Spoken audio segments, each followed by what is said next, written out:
Hello, welcome to the July 9th, 2024 Club Cubase live stream. My name is Greg Undo and I'm the host of the live stream today. If you have not attended a live stream before, how it works is you can ask questions in the live chat field, or questions can be submitted in advance to clubcubase@steinberg.de. When asking questions, if you could, and if you don't see an immediate response to your particular question, if you don't see an immediate response, if we could avoid asking the same question repeatedly, that would be appreciated. And if when asking questions, if you could indicate which version of Cubase that you are running. Also, if we have which operating system, so if you're running on Mac or PC, so if you're running Cubase LE, AI, Elements, Artist, or Pro. Also, if you could specify if you're running like which version number, so if you're running version 11, 12, or 13, that information is helpful. After several hours after the live stream ends, we should be able, you will see pinned to the top of the comments field an index with timestamps of all the questions and topics that are covered in today's live stream.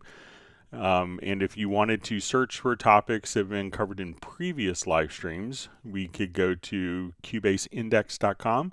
And we want to thank Jan from Stockholm for creating that website. So there's over 38,000 different topics that are now indexed, so that you can quickly search for different questions if you want to use it as a reference. We also want to give a special thanks to Agent K and Jazz Dude, who serve as moderators. They're not Steinberg employees. They really do it kind of out of the goodness of their hearts for the betterment of the community experience. So we'll give special thanks to them. We'll also give special thanks and a kudos to Jazz Dude for his work with the unofficial Cubase Nation Discord. And it's a wonderful resource of information that is available for the Steinberg community. So be sure to check that out. Wonderful list of different templates and macros and tutorial video links. Also, we will, so once again, my name is Greg Undo. I work for Yamaha Corporation of America. I primarily focus on Steinberg products. I'm presenting from outside of Washington, D.C. area in Alexandria, Virginia. So if you're watching this live, please feel free to introduce yourself and tell us where you're from. And just one quick programming note, I have a commitment on Friday, so we will not have a live stream this Friday, but we will be back next week for our regular schedule. So we'll have our 2 live streams next week. There won't be one this upcoming Friday, just a heads up. And then the week after next, the week of the 22nd, the Monday the 22nd that week, I'll be on vacation, so we won't have live streams that week. So with that, we will go ahead and get started. See if we have some questions. All right, wonderful to see Michael Marshall checking in from Somerset, UK. We see Suede TV on. We have Stefan from Sweden. We see Tim K. says, grateful to be joining once again from Zeist in the Netherlands. All right, great to see Agent K and Jazz Dude both on. We have Martin from Germany saying hello. We have Millard Brown from Pennsylvania saying hi to the Cubase family. We see Flyv on. We see Tim Weinheimer from Mission Viejo, California. Thanks for joining us.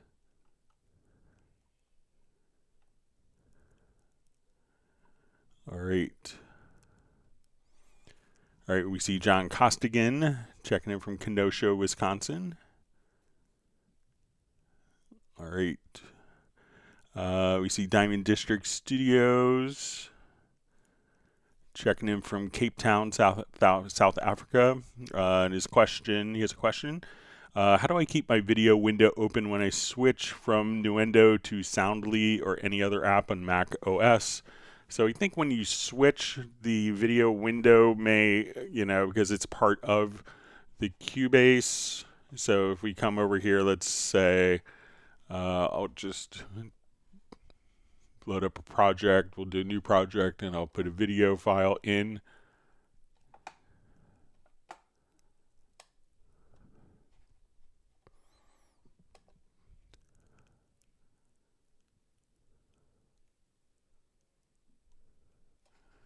All right, so let me import a video file.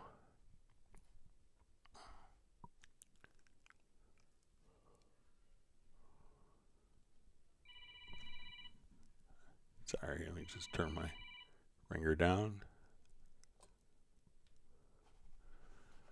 Okay.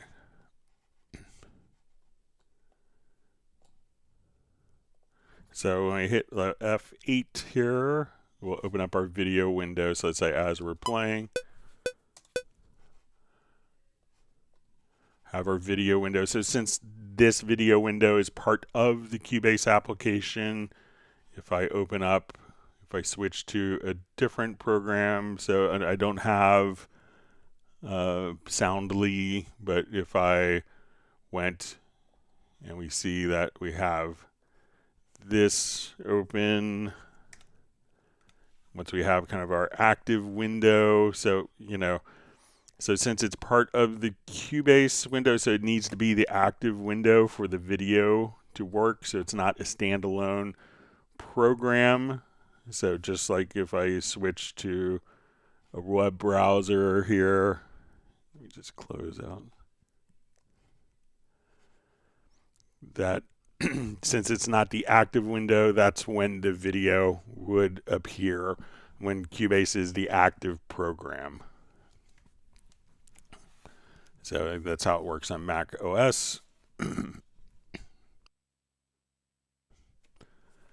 Okay.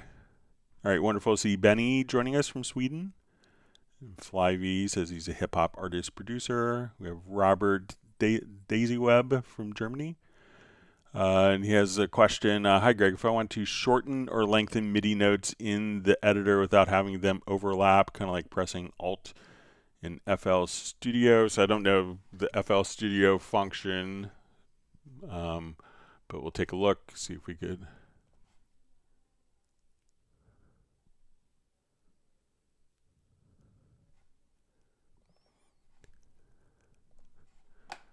All right, so let's say if I wanted to select all the notes here, I mean, we can just go to the right edge. I mean, we could have this overlap, which sometimes you may want, but if we wanted to change that length, now if we had notes that were, let's say, that were set up and they were very kind of short in nature, we want it to fill the gaps, what we could do is come over to our MIDI to functions, and if we choose legato, that we could elongate the notes until the next note starts. So I'm not sure if that's something that the Alt function does, but maybe if you could clarify that, that would be helpful. But if you wanted to extend a note, and it's like a nice trick for programming MIDI bass parts, you could just do that.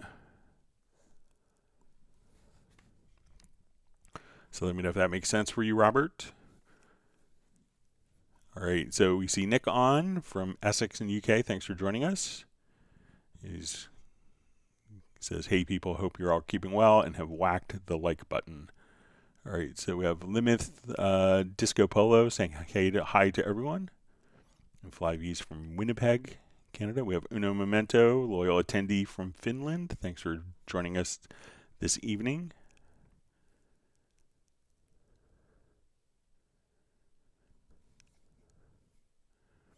All right, so we have a second question from Diamond District Studios, who's just asking, it says Spectral Layers keeps crashing when I try to commit to changes made when trying to clean dialogue in Nuendo. So if I wanted to do just quick Spectral Layers editing, let me just, I'll try it in Nuendo. So we'll open up Nuendo here.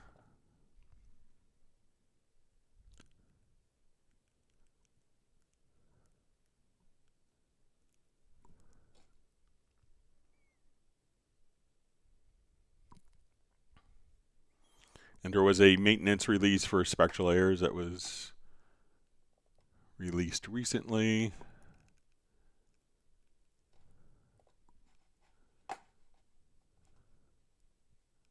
So make sure you have the 1101. But let's say if we have something along the lines, just check my routing here in Nuendo.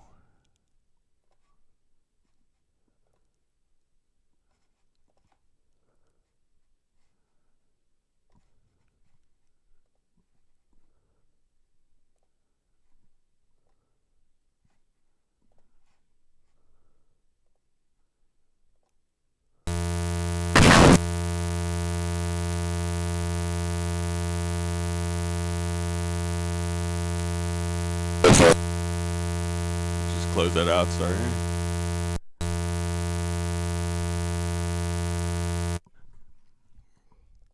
Just mute that. Hang on a second, let me just.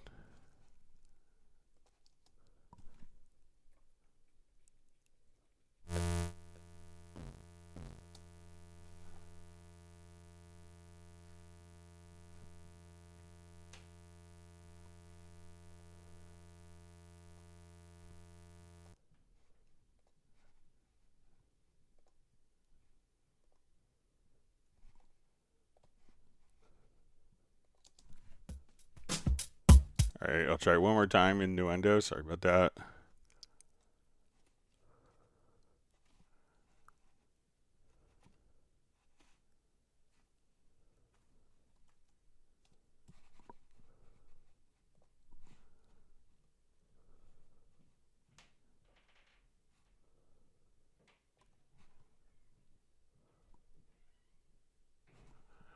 All right, so take this in Nuendo. We'll come over here. Let's do Spectral Layers.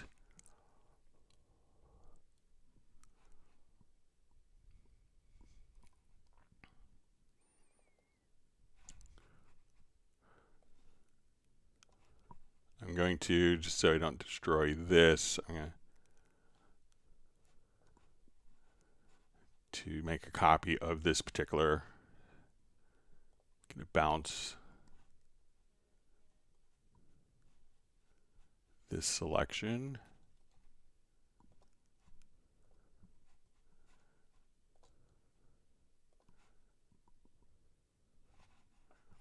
Okay, so now that we are in here, let's go to one of the modules.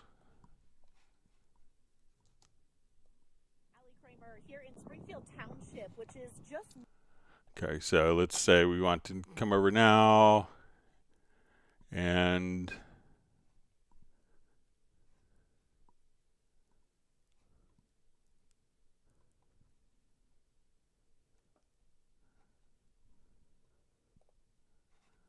do a quick voice denoise.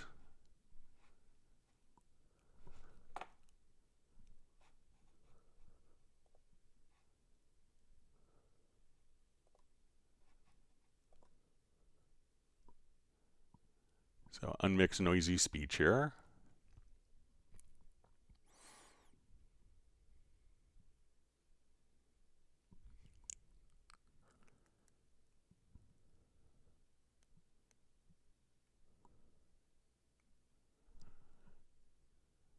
All right, so it's just unmix the noisy speech as we do this.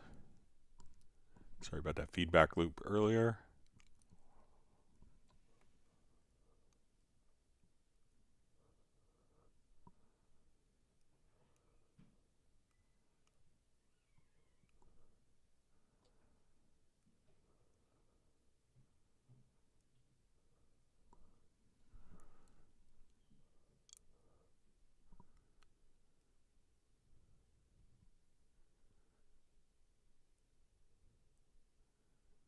All right, almost done.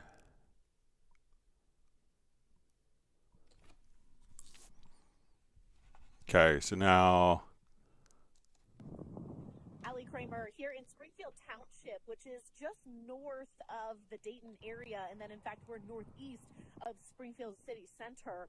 The National Weather Service. So now if I want to make this permanent, I'm going to come over here to the layer, and we'll make the track extension permanent. So now more sites to actually survey once they get boots on the ground, but as soon as we pulled up, it is. So that seemed to kind of work for me, but make sure, I think it's Diamond District Studios, that you are running the latest maintenance release. So there was 11.01, but maybe if you could check that and see if I did something differently, or if I did the, how I applied the extension by making it permanent here, if that's how you're doing it, that'd be helpful.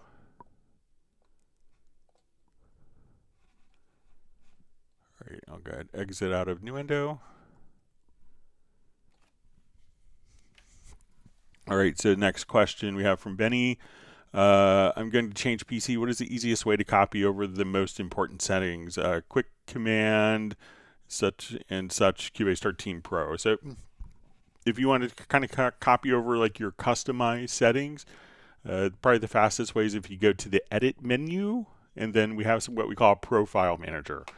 So like what I did when I switched from my previous MacBook to my current MacBook is basically we just came over and I exported my profile, and this would include like all your macros, your key commands, your preferences, global workspaces, presets that you've made, track presets, and then that would export it from your old computer. And then on your new computer, you could just choose to import those particular settings. So that way, so again, come over to the profile manager. From the edit menu to profile manager, and then export a profile and then import it back in.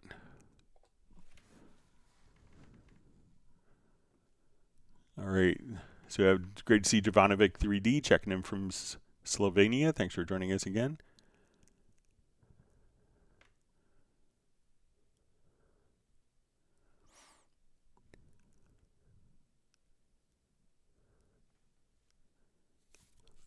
All right, so we have a question. Hello, how can I simple exclude notes from chords to simple lines for orchestral parts, from chords to cello, violin, etc. parts? I mean, from chord to single lanes. Thanks. All right, so let's take a look. So say if we have a chord track, and I'm going to take this down, and let's say we've created block chords, kind of like so.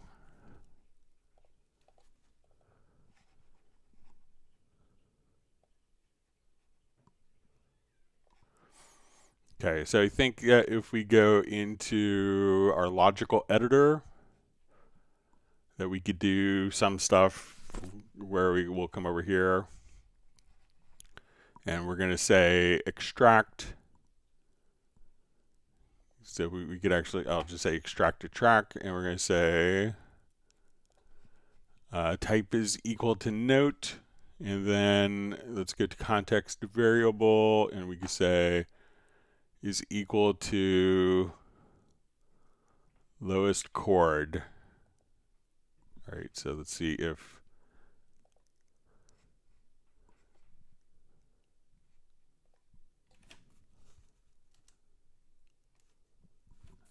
and we'll choose 1 here.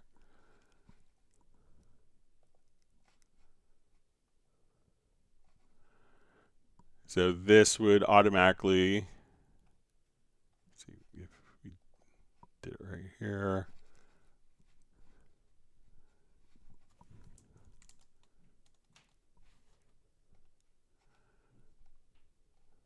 All right, I'll move this to the bottom so I don't have to navigate as much.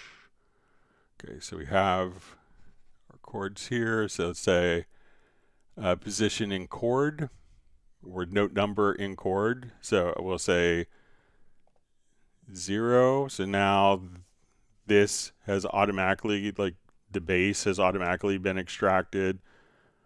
So, and then we could say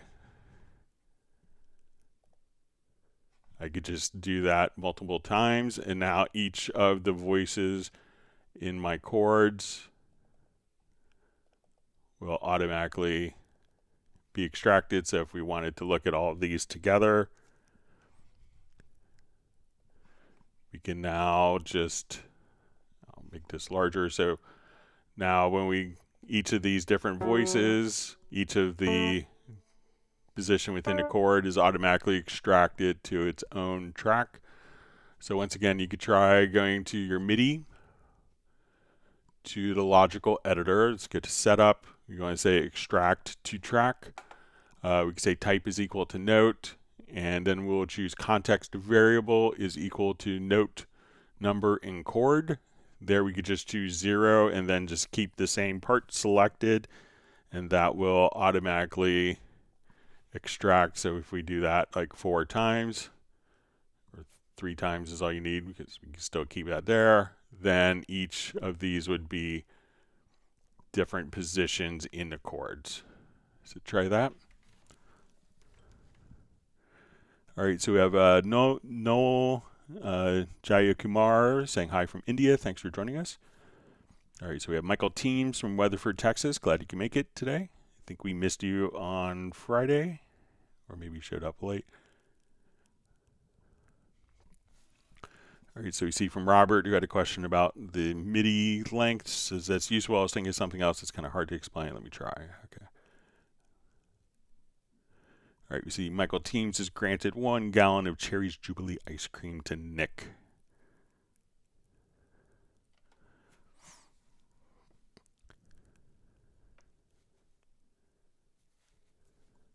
All right, and Uno Momento is granted Michael Teams 1 Beck's Blue non-alcoholic beer.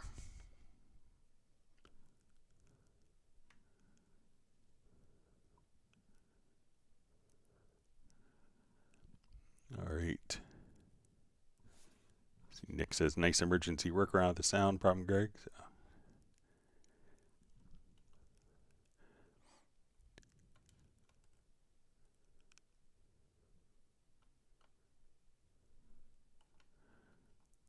All right, sorry, my chat field just jumped. All right, so Robert asks, it's probably a clarification. So if I made a MIDI melody that's all 8th notes now and I want to slow, so I want all to be 16ths, I select all and shorten them, but then I have gaps. How can I do that properly? You know what I mean? Okay, so let me just put in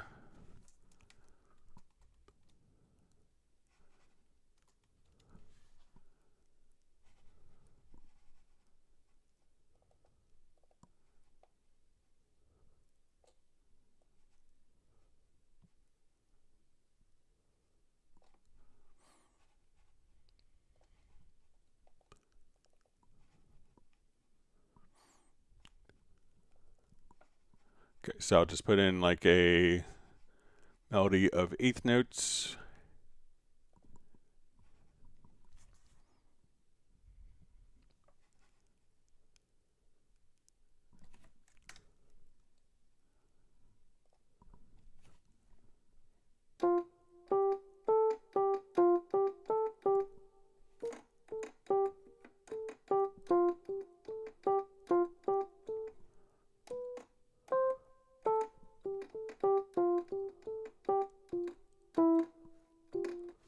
All right, so say we have our lovely melody here.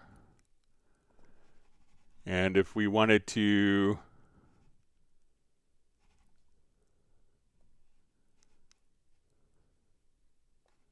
all right, let me just put in all 8th notes.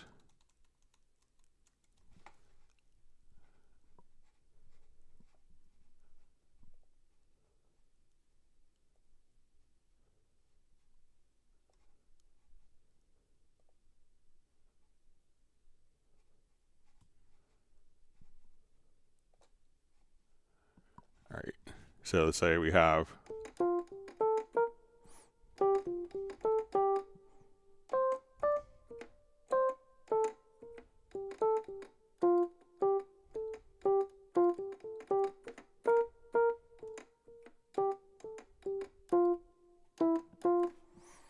right, so we have now a series of eighth notes.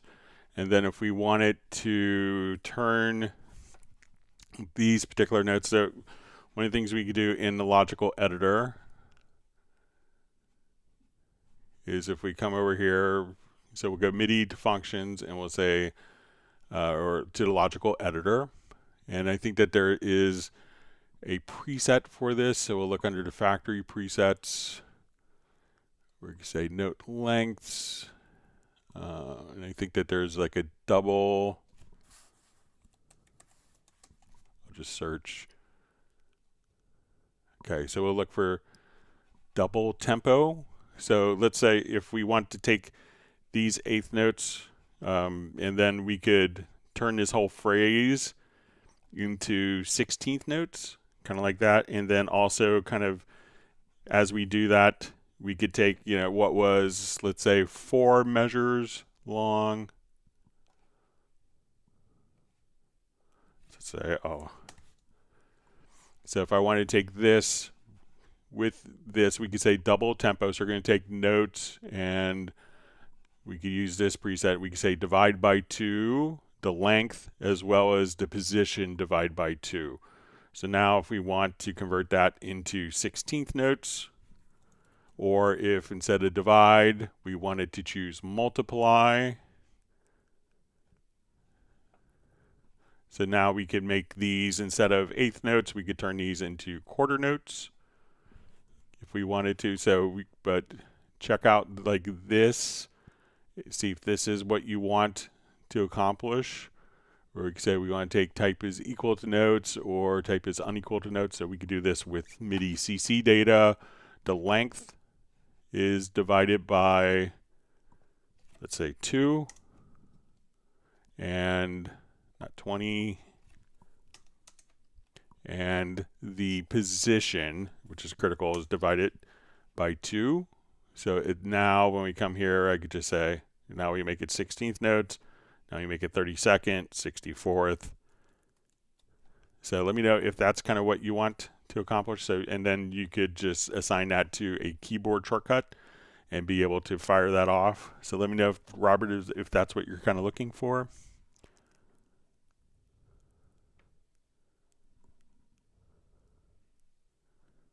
And if you don't want it to change like the position, so as we do this, just kind of rereading, if we wanted to just, so right now we see it will divide the MIDI by half and the length by half. But if I remove this, we can now just turn that all into 16th notes. So you can make that distinction as well. So if not, you could just come over here and again, we'll choose position, divide by 2. And now we could just half the length and half the time, but you could do that either way.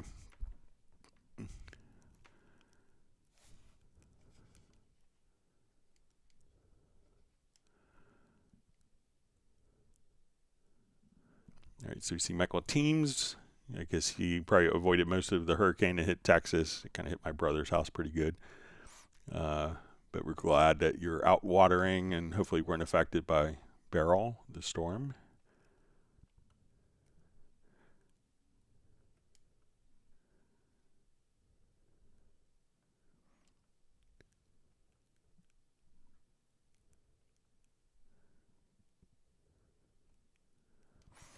See, Tim K says that was amazing. Like, seriously, wow, referring to getting the noise out of the video clip. Yeah, and there's some like really scary things inside of Nuendo too. But yeah, you could do that very easily and effectively with Spectral Layers, why it's used by so many kind of audio post-production people. All right, so we have a question from Alex who asked, did something happen with a recent update? Cubase never shows me any recent projects, and I can't close Cubase with the X button, but it closes if I press the close button on the dashboard. So with 13, if you're running on Windows, there is kind of, it kind of complies to Windows multi-window handling standards.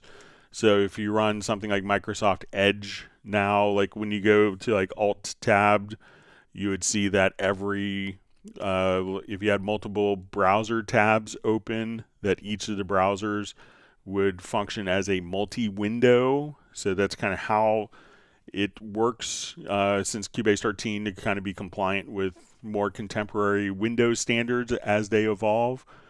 So that way you could, you could close the projects.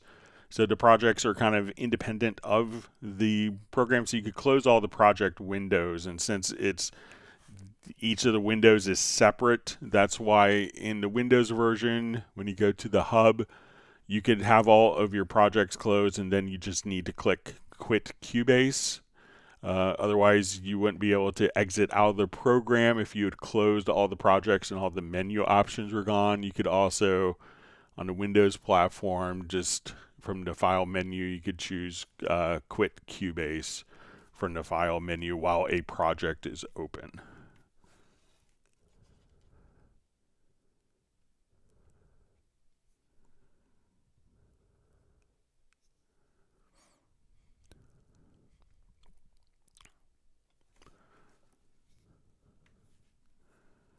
All right, so we see from Diamond District Studio says I record lots of voiceover recording work, looking at the best way to go about it and keep an organized session. Current workflow is using lots of tracks where I drag and drop clips as I go. So, if you're doing Nuendo, and I'll just make sure I'm not going to, and I'll show you just on, well, we can show you here as well. So let's say,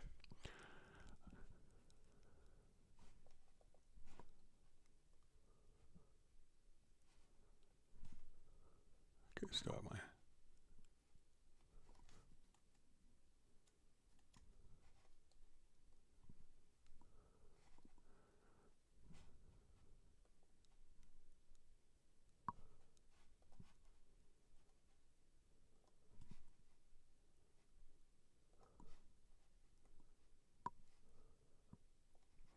okay, so let's say if we were kind of doing this, so, there's a couple of different approaches. So let's say if we have, if we're recording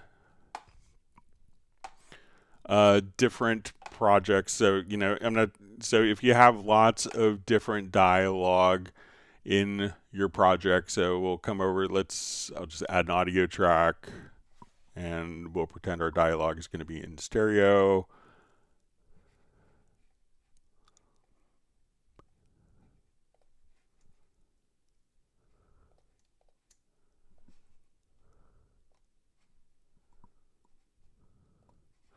So some people may choose to, when we come over,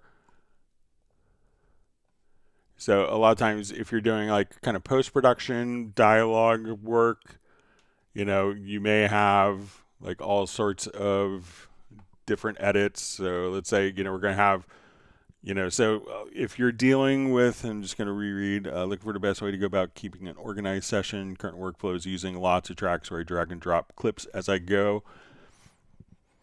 So if you're kind of doing like alternate versions, so say if we're here and you kind of maybe start building something.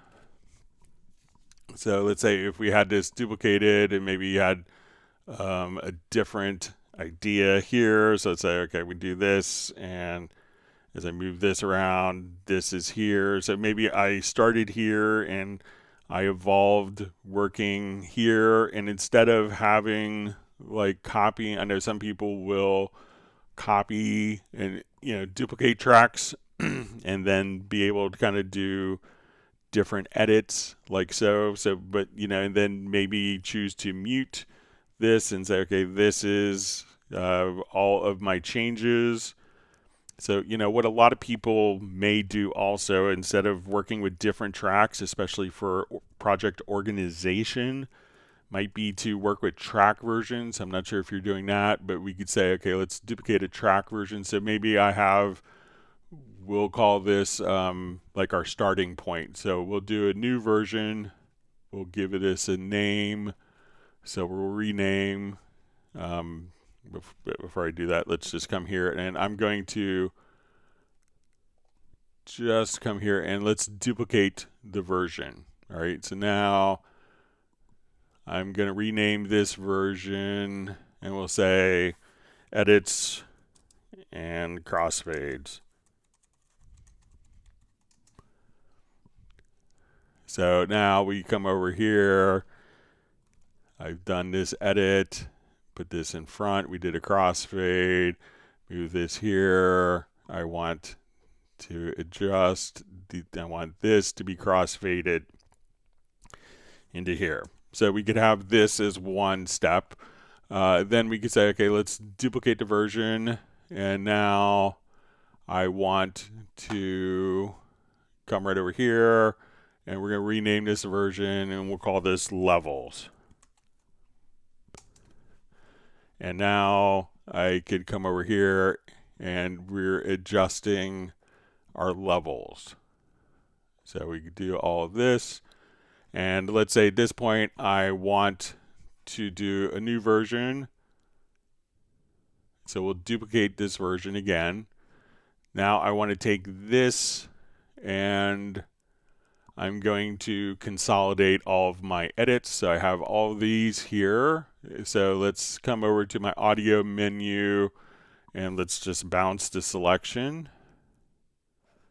So we bounce this selection. So we have a new file. And let's say on this file, I want, instead of having to do like a Spectral Layers edit, I can now come over here and open up Spectral Layers. And now I could come and let's just do a spectral edit. So I want to come here and we will just take out this. All right, so now if you need to go back to version 1, what I could do is just come over here. These are my raw files. Okay, and I need to make a change to my crossfades, but that would affect my levels of the crossfades, and here is kind of my final product with my spectral layers. I could duplicate this again. We'll say, okay, let's duplicate our track version. And then I could, again, just come right over here and make this permanent if we wanted to. So as we come, we could just go to our extension and let's see if we could even do the permanent on a different extension.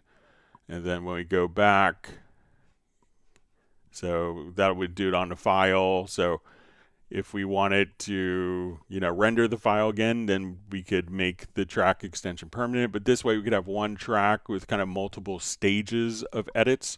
And this may be a good way to kind of keep everything kind of organized for how you want to traditionally work. So instead of having 5 or 6 tracks, and this way you could, if you need to go back and start all over, or you need to make a change, you could go back pretty easily without many consequences. So let me know if that makes sense for your workflow, Diamond District Studios.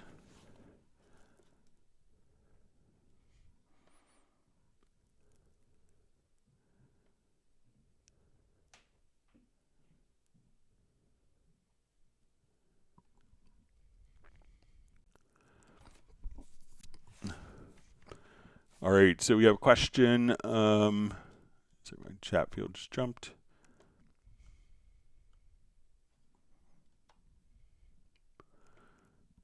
Okay, so from Nikki Zarin, hi from Romania. When I render a song with Cubase out, I render it through my control room. Is it a real read when it comes to loudness? Is it the exact volume as in Cubase?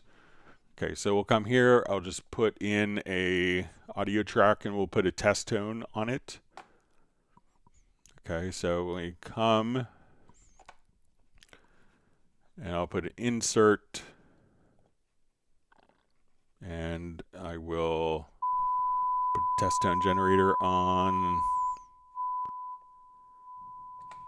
All right, so since we're kind of monitoring through the control room, when we go to our meters here, we can see that as I control our metering. So when we control, so we have the same level here, and we can see that when we have the meters in the control room, that our plugin is now set to what, -14 or -12, -18 dB.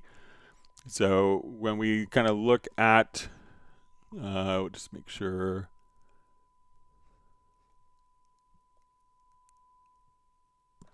So that when I attenuate in the control room, that it's not affecting the metering in the control room area. So if we come over here to the meter, and let's again come over, so I'll open up my control room in a separate window. So when we come here to the control room, as I adjust this, we see that the meter isn't affected from the test tone. So that will give you an accurate reading of what's going on and not be affected by the gain structure of the monitoring stage. So let me know if that makes sense for you.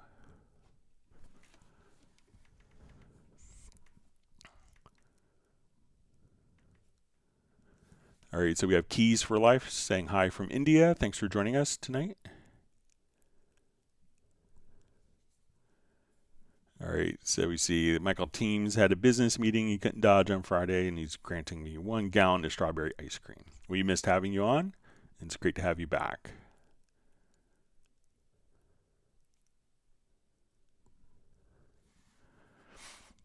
All right, so we have Anomi Jason. Hi, Lenny from French Guiana. I'm on Cubase 13 Pro. Is it possible to create my own time signature, including swings for quantizing, and save it as a preset? So yeah, certainly. So I'll just put in, just so we could hear.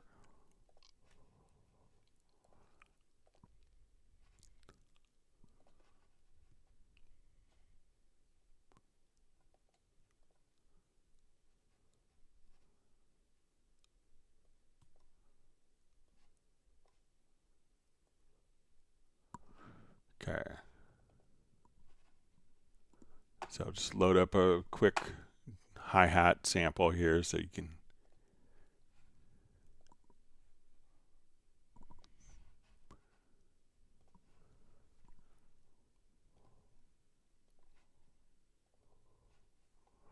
All right, so I'll put in just a quick hi-hat of 16th notes. So now as we play, let me adjust my control room up.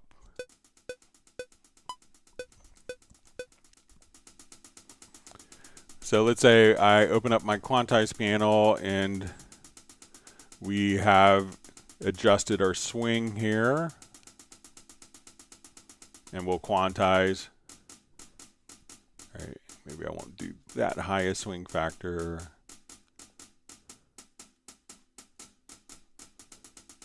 All right, so I'm going to choose 16th notes, and we'll adjust our swing factor here. All right, so once you're here, and let's say if you have that, all you have to do is click on Save Preset in the Quantize panel, and then you could just simply save it as a preset. Something else that you could do is, let's say if I had this all set to 16th notes and I choose to quantize it, one of the things that we could do is also just drag a Midi event over, and then the name of the event will actually be stored as a preset so that you could call it up. So you could, now when we go to our Quantize presets, we could just say, oh, here's the groove agent, 120 BPM, 4/4 bar. So any of the Midi information, we could just drag it over. And within the Quantize panel, we could just simply click on Save Preset, and then you could call that up. And you could also open the Quantize panel directly from the Edit menu and kind of get the same thing, or from the icon on the project window. So you can freely save those different presets easily. All right, wonderful to see Sable Winters on from Bay Area, California. And we have Val checking in from Vienna. where he says it's a very hot and humid Vienna in Austria.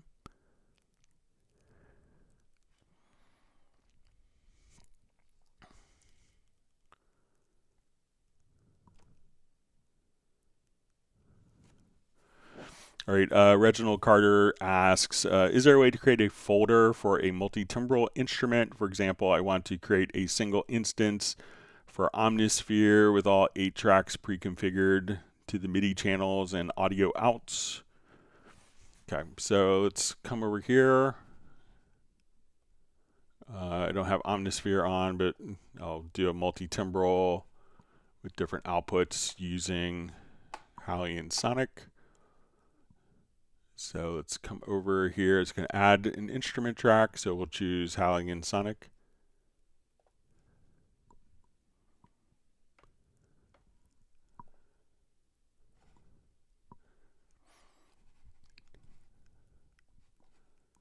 Okay.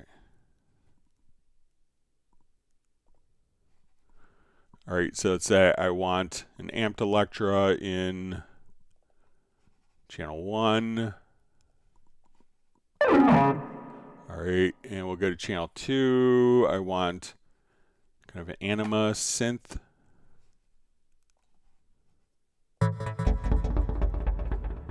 And let's go to channel 3. We'll say an Auron.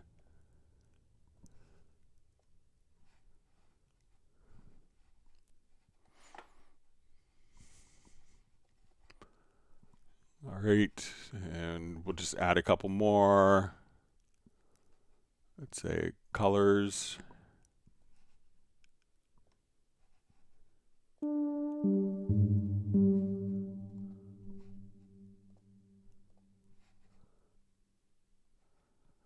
We want a piano, channel 5, and we'll add one more.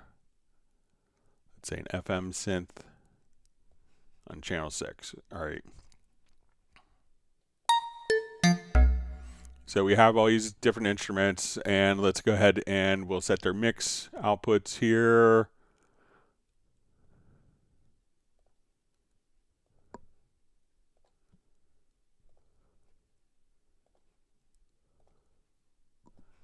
And I'll add some more MIDI tracks so that we have, and we'll start at channel 2. Okay, so now as we go to our edit page, you can see that we're going to have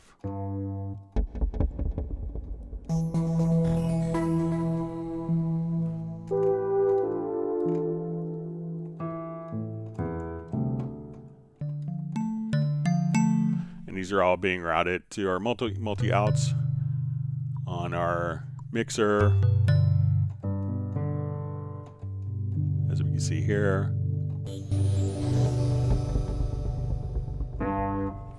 Okay, so now if we wanted to save these, I think we could save it as a multi-track preset. So let's come here. I'm going to save track preset. And we'll just call this Hallian Multi July 9th, 2024. Okay, now if we wanted these in a folder, I could right click and we could put these into a folder. So let's say now I want to do a new project.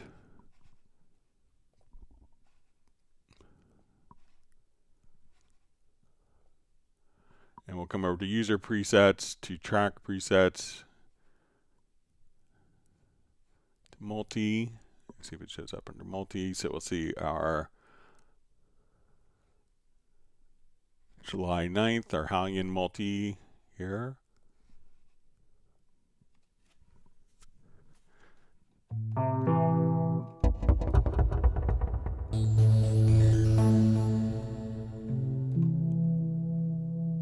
And everything is automatically preserved for us with the output routing. So while it's not in a folder, we don't save the folder. We could save it as a single entity with all of the routing preserved. So let me know if that makes sense to save it as a track preset. So you want to create, and then everything. So let me know, Reginald, if that makes sense for your workflow. So while it's not in a folder, everything will automatically be opened up and preserved with routing. And again, it's all loaded into one single instrument here, just like we saw before.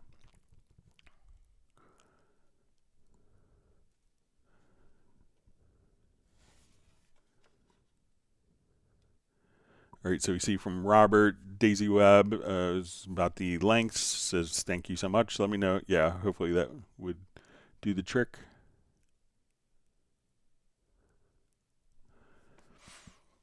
All right, so Val asked question, is there a project logical editor macro for having every cut edit of a media on its own track? For example, different voices in one recording or drum loop splitting. Thanks, Greg. So let's see if we can make a macro for something like that.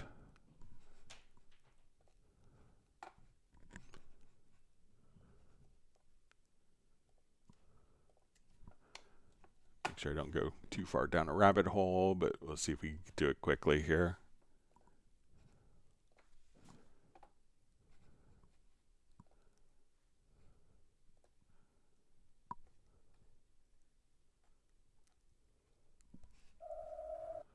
All right, so say we have a long file here and I want to split it.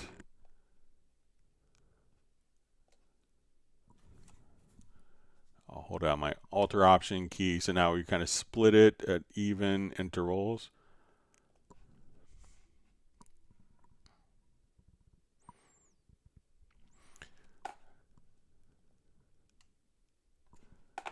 Okay, so let's see if we could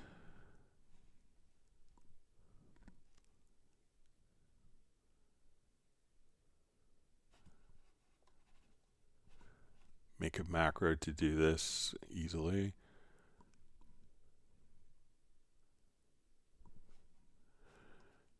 Okay, so we're going to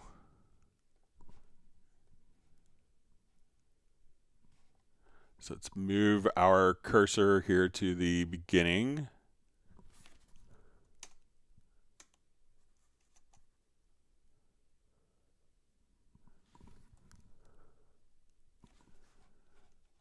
Okay, so let's see if we could do this quickly in a macro. So we get to our key commands. So first we want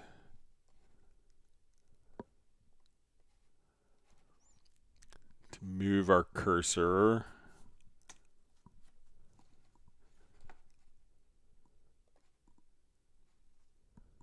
Okay, so we're going to make a new macro.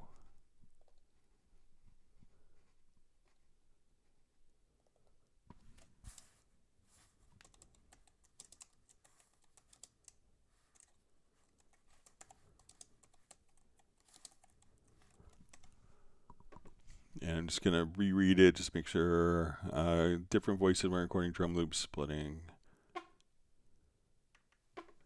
Okay.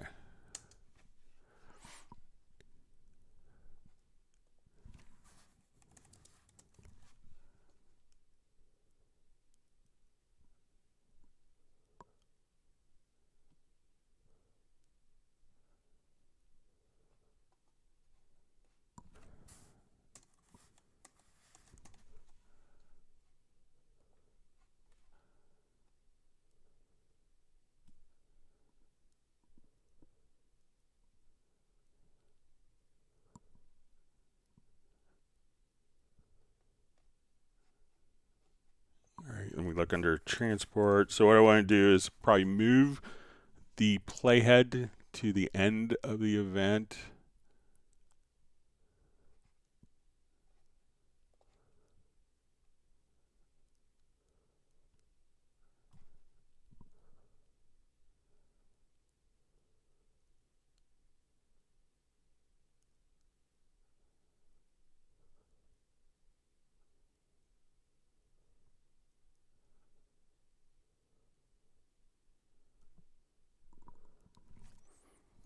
All right, so let me see if, okay, so we'll locate next event. We're going to add that command. And then we want to select all from cursor to end. So select all events beyond cursor. Then we're going to add a command here. Let's add an audio track.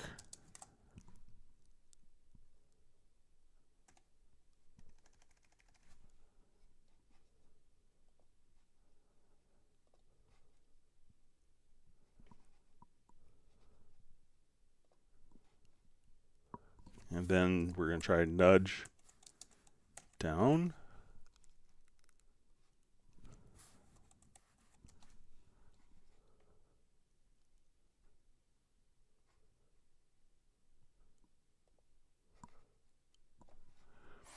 All right, so let's give this a shot here. So what I'm trying to do is move the cursor. We're going to start the cursor at the beginning, move the cursor to here, select all the events, add an audio track, and then move it down. So if I did this right,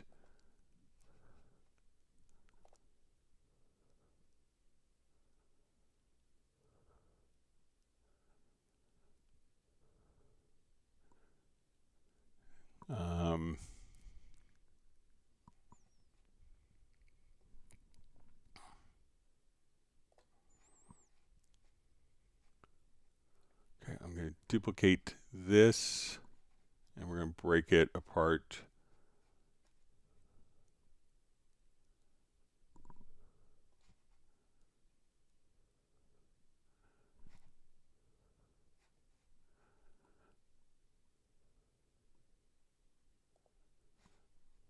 All right, and let me see if I change the order of things. This might also make a difference. So let me change the order and add the audio track first. Remove this track.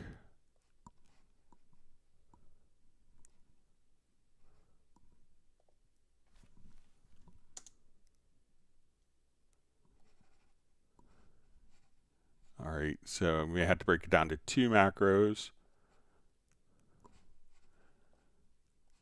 So over here, let's remove this selected track.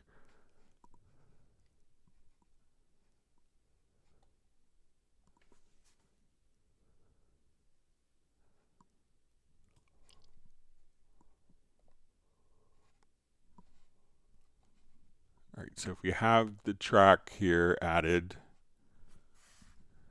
then we move up. Let me try just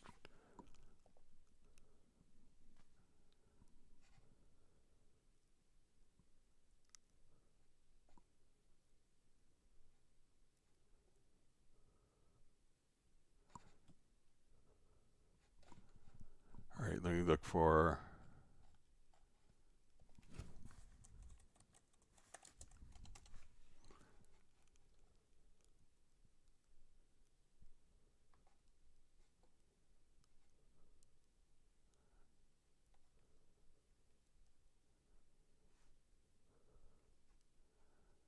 okay, I'm going to open up we'll try the project logical editor and see if I could, I'm going to check this one particular function.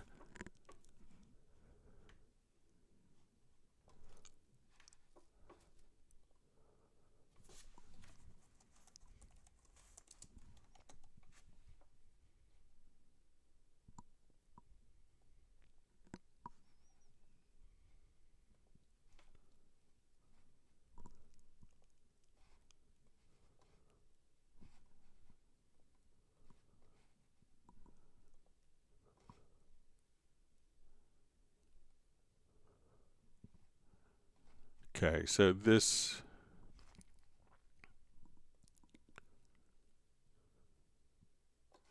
all right, so just try this. I'm going to try one thing. Maybe we could do it all in the project logical editor.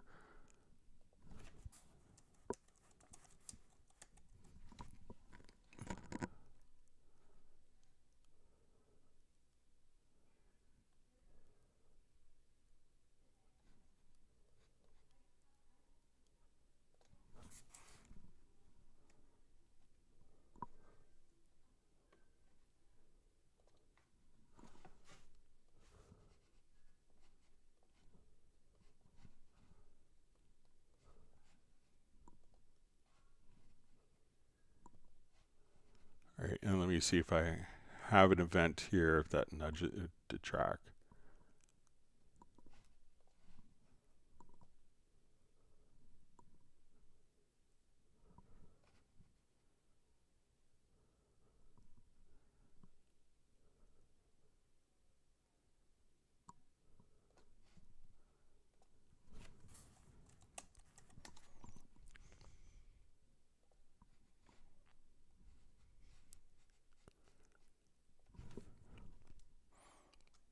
Okay, so I'm going to just come here. So if we have this, we could just do.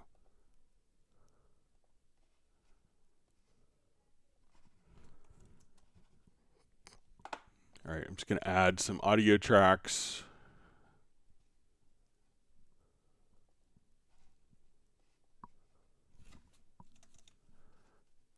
So if I have the audio tracks kind of laid in, I'll select this one.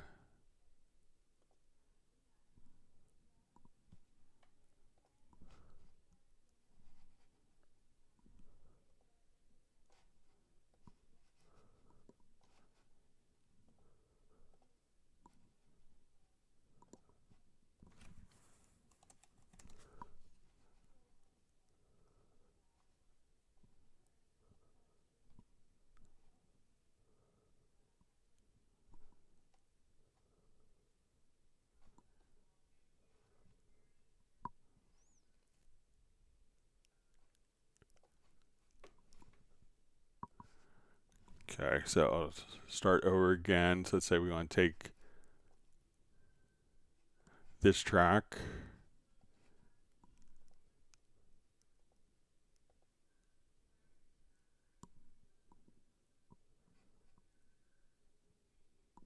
Okay, I'll mute this one.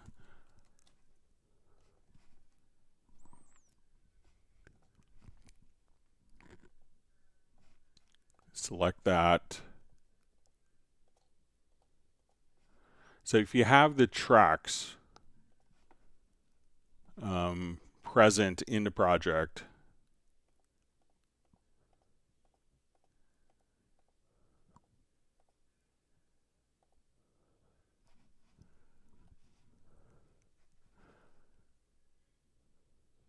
and let's see if we could trigger this. So it looks like that is kind of working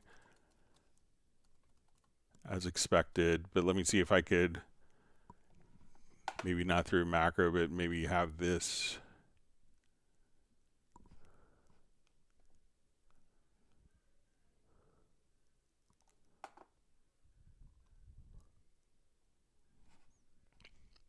Okay, so let me.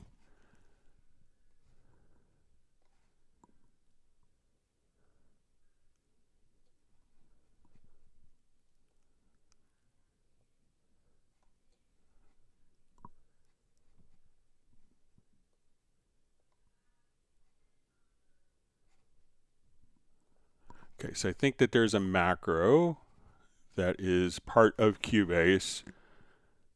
So we're going to use one of the available macros, and I think this might do it, where we could duplicate the track without data. Okay, so I can move this here, and let's see if we run this. I will get rid of this track. So move this track here. All right, so what we're going to do is duplicate the selected track without data. That's going to provide a track for us. We're going to do edit, select none, transport, locate, next event, and then we're going to say we're going to do events here. All right, so let's see. I'm going to have nothing selected.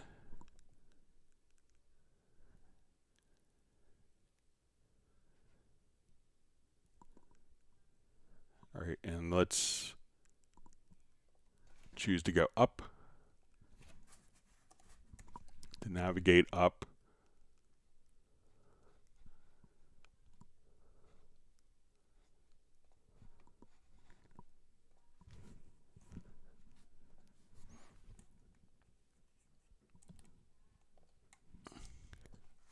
Okay, try this here.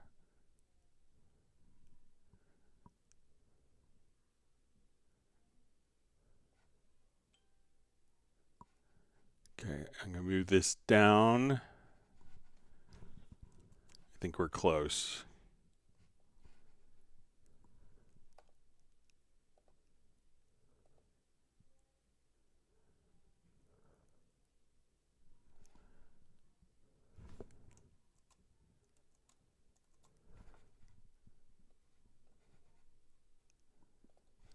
I'll try one more thing.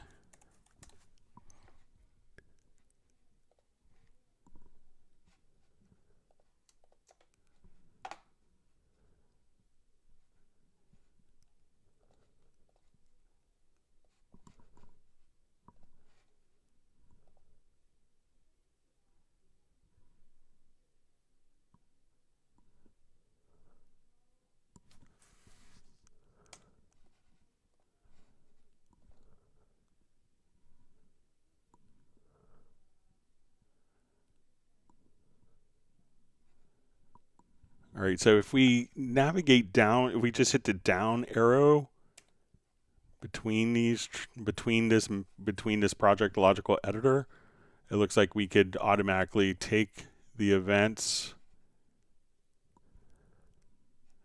and see what happens if I turn those off. So we hit this.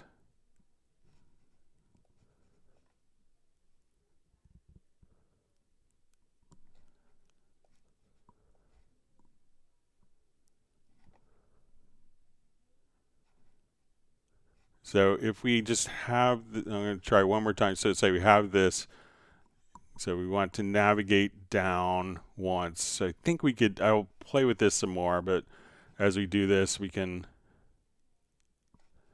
just need to get this track selected.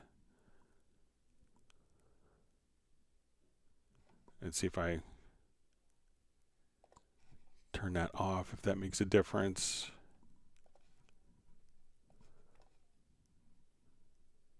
Yeah. So I think it seems like it should be navigating down afterwards as a post-process, but take a look at this. I'll tweak it some more before next Tuesday's live stream, but kind of play around with this a little bit. I'll save this as kind of a preset, but I think that could get you 90% there, or maybe at the end you hit the down arrow, and that would automatically place it on different tracks. Sorry, it took a while to get there, but we'll move on.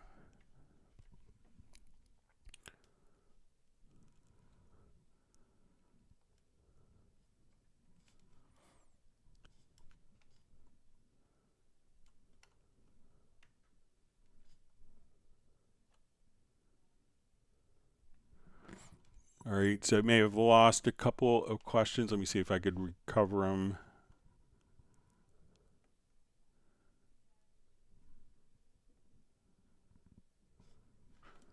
So I may have lost just a couple of questions within that. So if I missed your question, feel free to ask it again. So between maybe like 1:30 and 1:49, if you have questions. All right.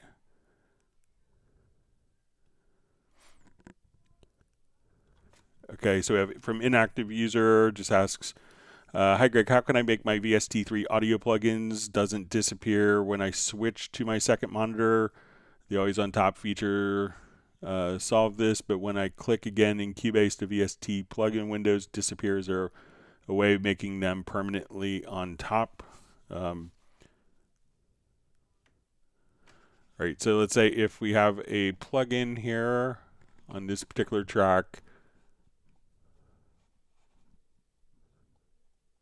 So pop over to inserts. So let's say we have VST amp rack. So I only have a single screen, but let's say if I have my project window over here.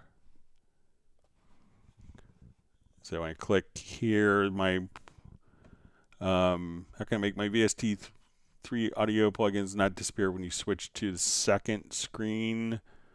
So make sure like perhaps, maybe something else is set to always on top. So I'm not sure if you have on top of a mixer. So sometimes, if you have multiple things set to always on top, but this seems, well, it's not a second screen, that when I'm here, and that it's not affected by moving other things on top. So if I open up my mixer window, this is still on top of that.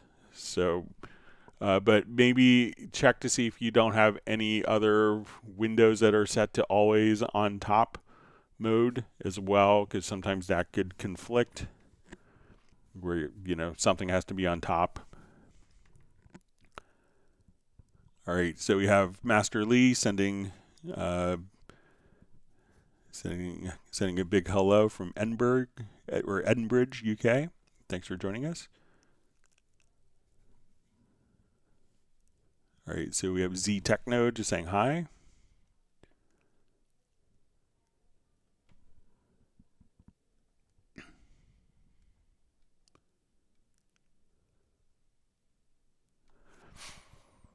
All right, so David Walker asks, greetings from Inverness, Scotland. Is it possible to set Cubase up so that you can use a key and a keyboard to toggle between the project window and the mixer window? Thanks.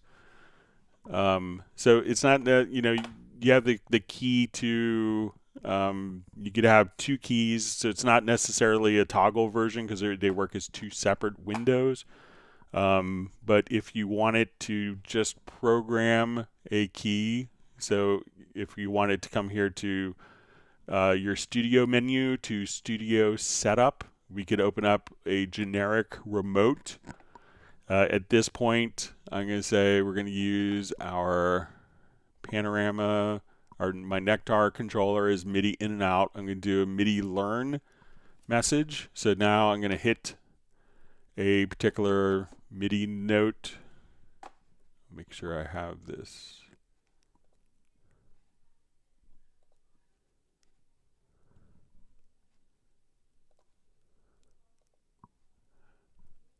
Just check my...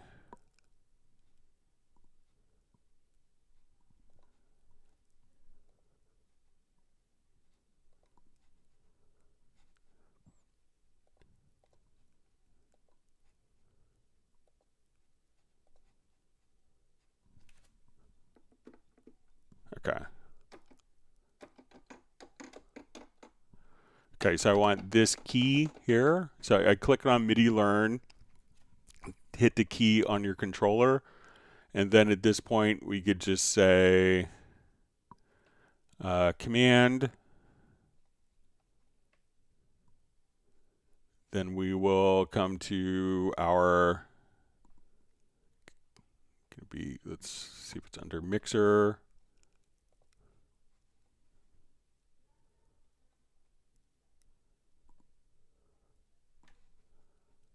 Let me look under Studio.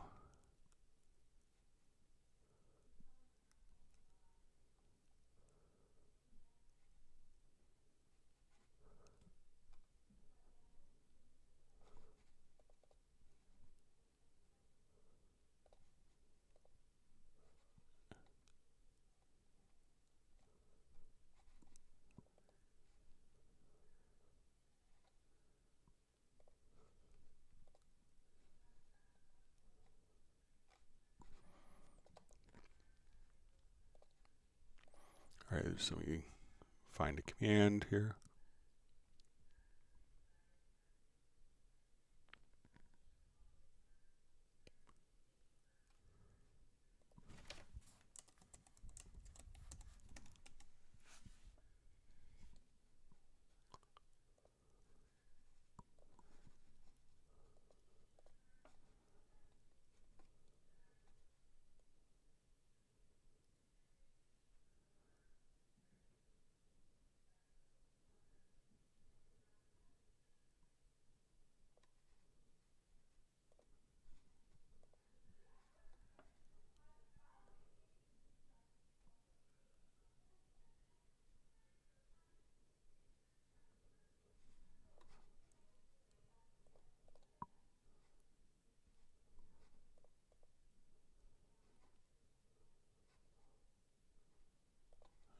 I'm just gonna. So this should be for the channels that are in the project. Let me just.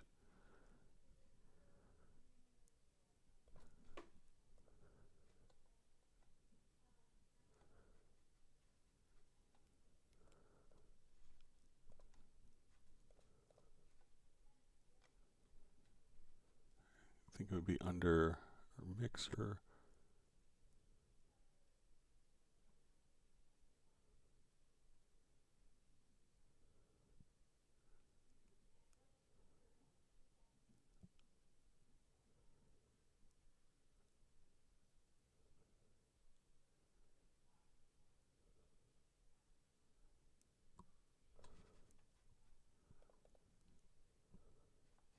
All right, sorry, just.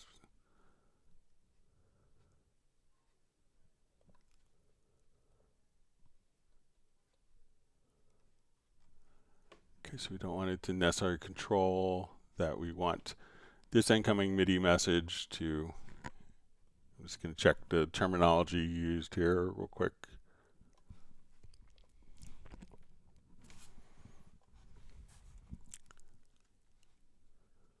So I'll search for the key command.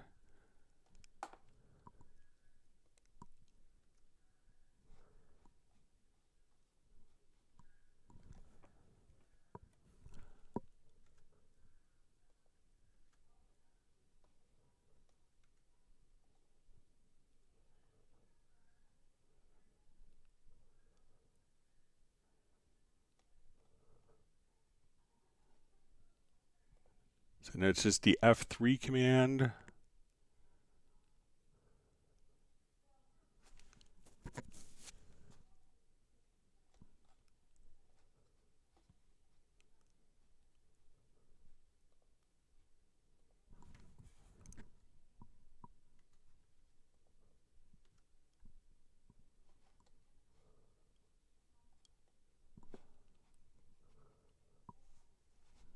All right, let me look. See if it's under the studio menu. Sorry, just.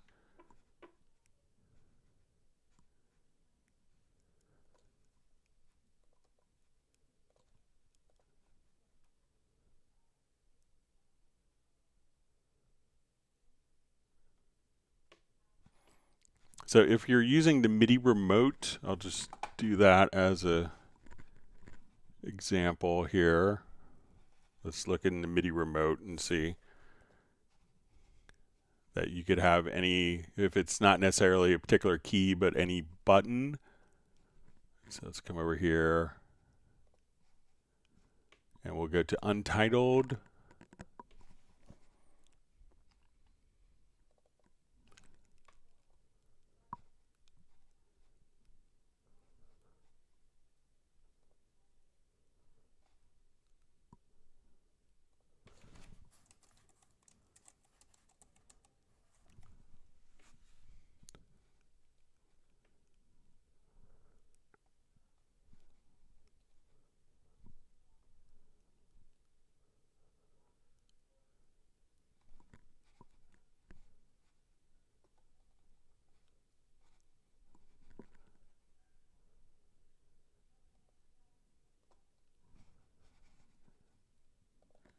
Sorry, just having a brain cramp with this. Let me just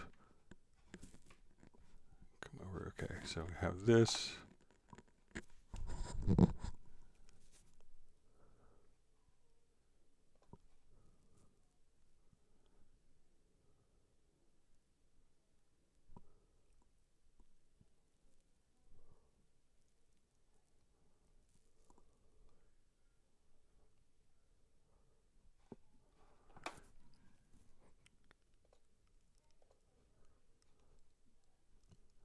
So we can see all the functions in the mixer.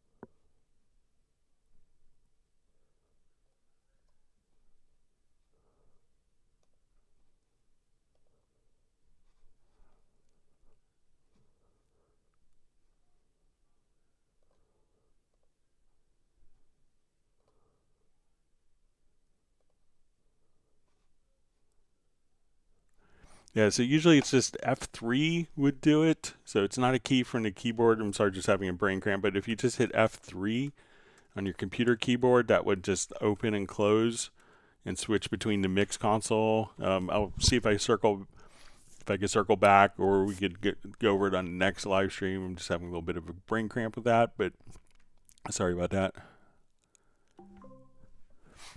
Okay, so we have a next question from Mahesh. How can we have two mics simultaneously in Cubase, as I have a 2-in, 2-out in my sound card, only one has phantom power? So, if you're recording two sources, you just simply would come over, we'll take your tracks, we'll add two mono tracks. Okay, and then we would set this to input, like your left input, and this to your right input. So if we go to your F4 to VST connections, you could see your inputs here. Now, if you have two condenser mics and you only have one channel that has phantom power, then you would need to connect a dynamic microphone. So Cubase can accept the signal, but if your audio interface, if you have two condenser mics, and condenser mics would require phantom power unless you have a condenser mic. Some will come with batteries. But if you have two microphones that both require phantom power, it's kind of your audio interface that's not capable of doing that. Cubase can record any number of inputs, I think 256 inputs at a time, but Cubase can automatically record that, but Cubase can't make your audio interface pass phantom power if the audio hardware does not support that. Wonderful to see Gareth on. Glad you can make it.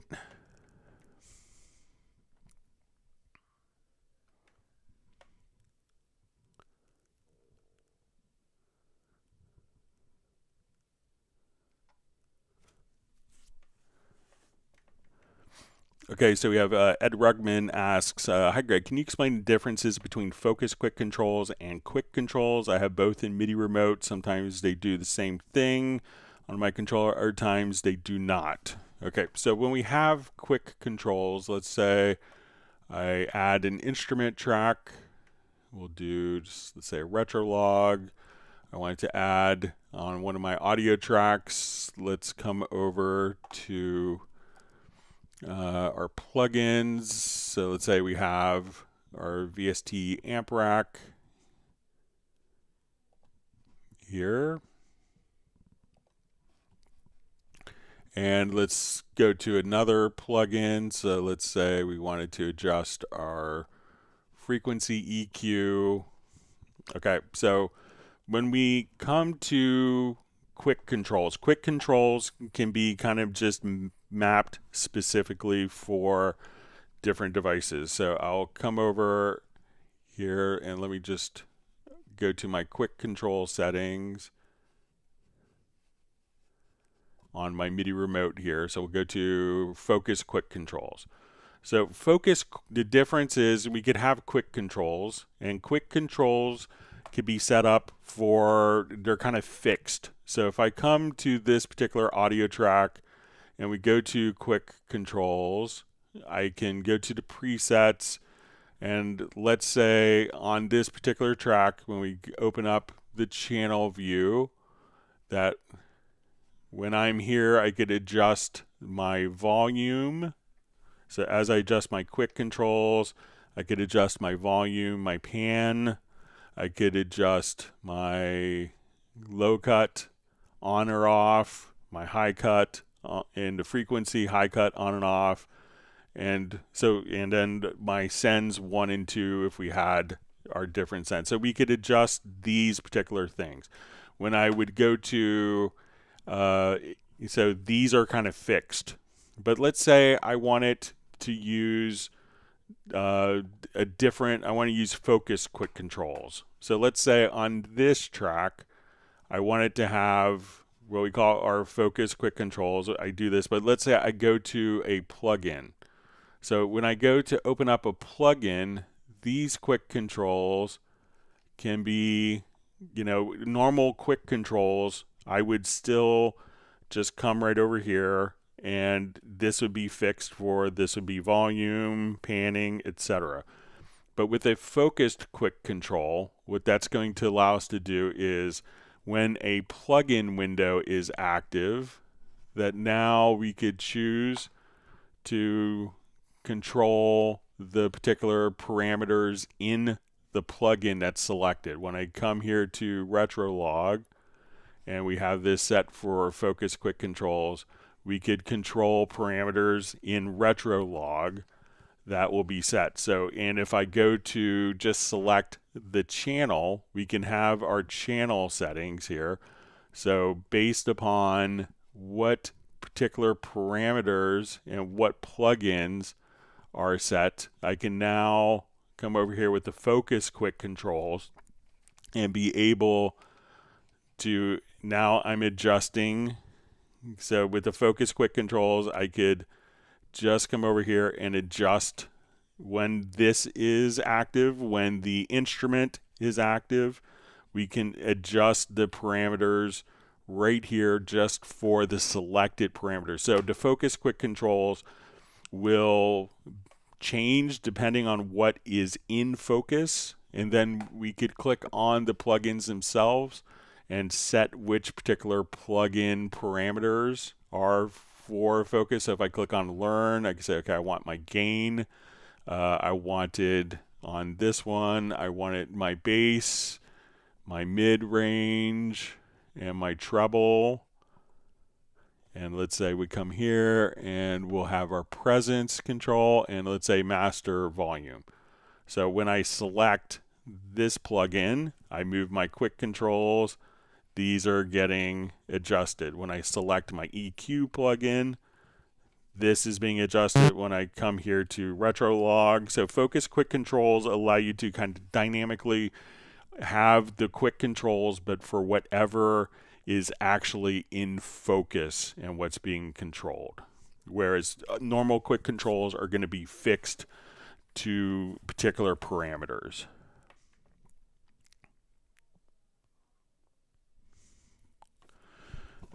All right, so we see a question with Groove Agent 5 on Windows 10. Does drag and drop samples onto pads only work with the beat agent? Is there a way to import/add samples to acoustic or percussion agent? So when we have like the full Groove Agent, so we'll open this up. We'll see that the drag and drop is intended for the beat agent kits, because when we go to a percussion agent kit, or when we go to, so I'll just come here. When we go to a studio kit here,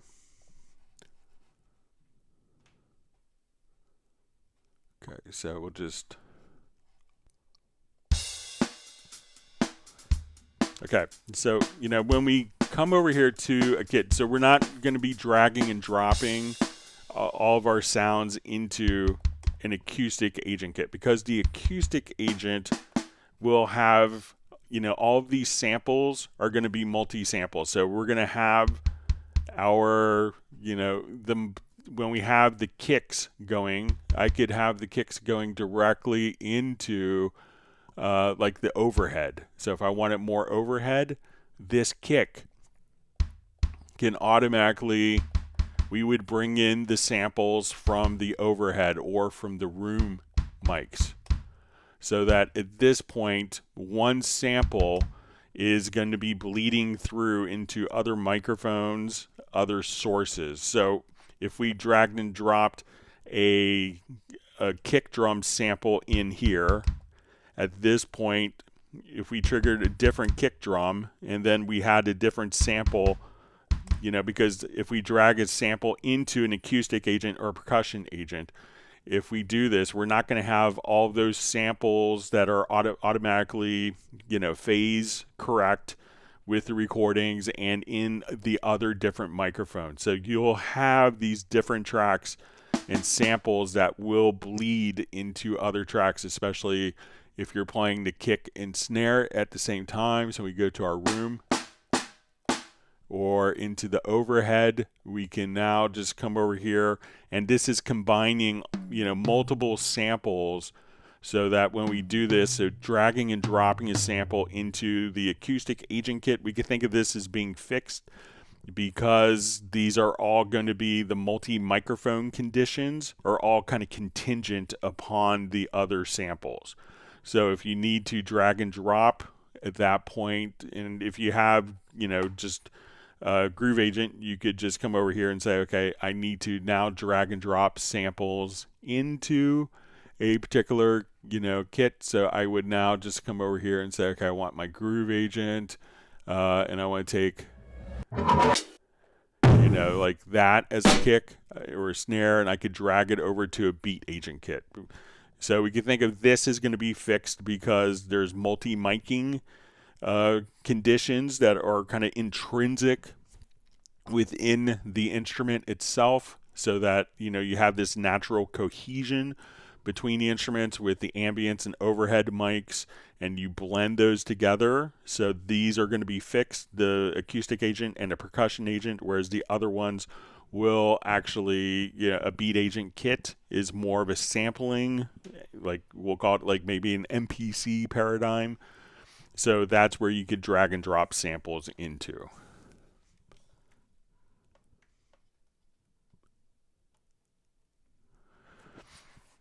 All right, so we see Ed Rugman asks, are the legacy Mackie controls / quick controls due to be phased out still? So they're not due to be phased out. What you'll see mention of is when you go to your studio setup and you go to like generic remote, you'll see legacy information for the generic remote, but the Mackie controls aren't affected by that. The quick controls aren't affected by that. So just generic remote, because with the MIDI remote, it's kind of a much cleaner interface for being able to interact with your controller. But we realize that people still have, lots of very complex scripts that they've made in the generic remote. So, it's still indicated as legacy, but I'm not sure if it will go away or if it'll just kind of peacefully coexist.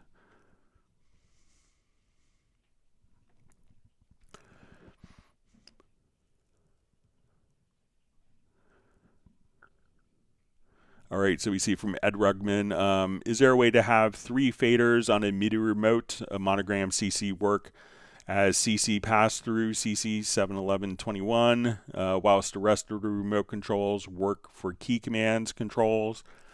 Yeah, so let's say I want to come and so you just don't configure it in the MIDI remote. So let's come over here and I have, let's say, my Choy Sauce controller here.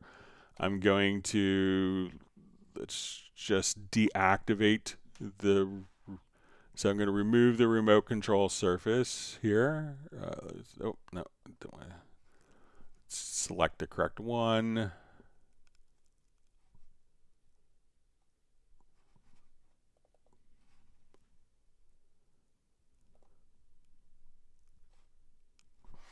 Okay, so I'm going to deactivate my Choy Sauce controller. So let's say I want 3 faders to do MIDI CCs. Okay, so I will come up here. Let's go to we'll go to a MIDI track. And let's go to our MIDI monitor. So I'll go to MIDI insert. We'll go to MIDI monitor here. So we see, okay, this is controller 11, controller 1, and controller 98. So first fader is CC11, modulation, and controller 98. Okay, so I want these first 3 faders to still transmit controllers. So I'm going to start, and let's make a MIDI remote. So I'm going to come over here.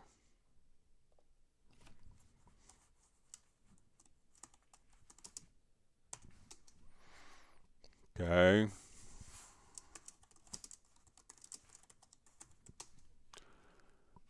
Okay, so we're going to select our in and out ports for our controller.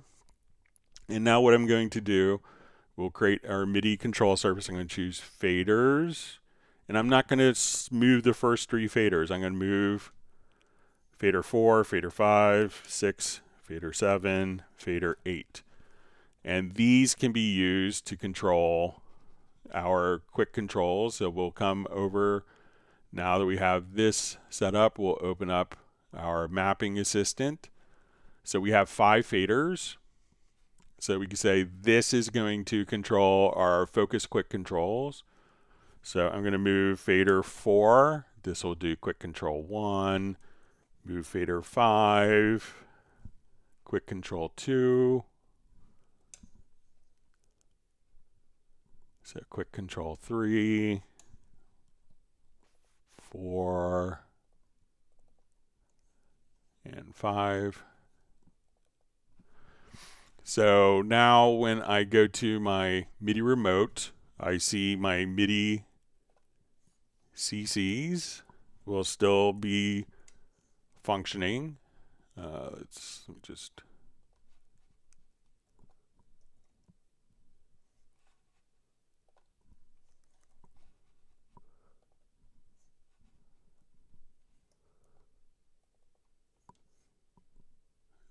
check my MIDI remote or my MIDI monitor here. Nope.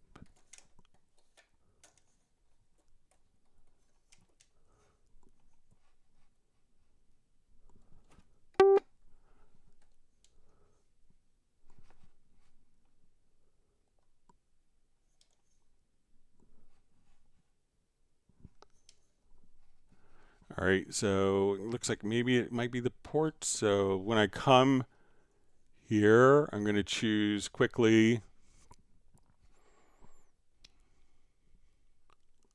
Let me just go to the setup area here. Sorry about that, I may have misspoken. So now we go to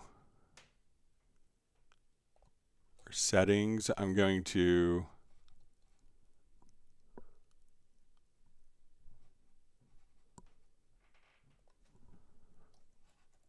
all right, so now if I have that set for MIDI remote, I thought that we didn't have it set up.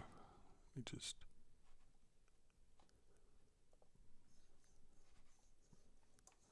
okay, so I have that going on. Let me just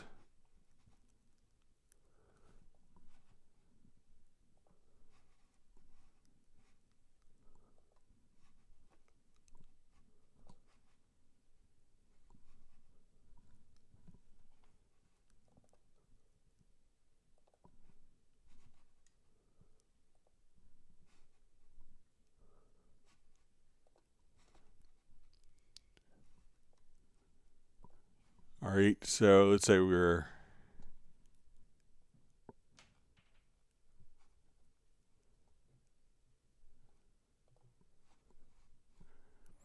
okay, so if we enable the control surface,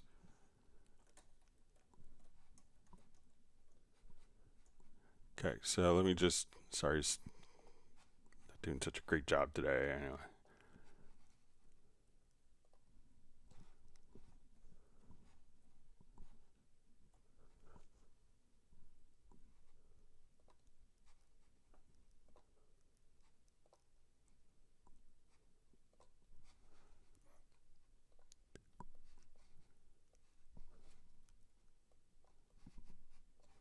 Let me just open up the scripts again.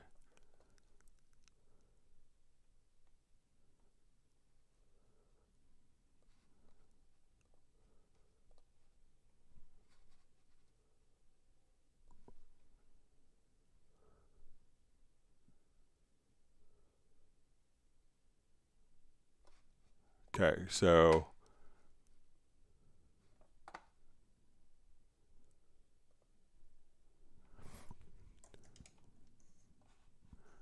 okay, so now we will enable this. So we see my MIDI remote here, just transmitting our CC messages. Then when we disable the remote, so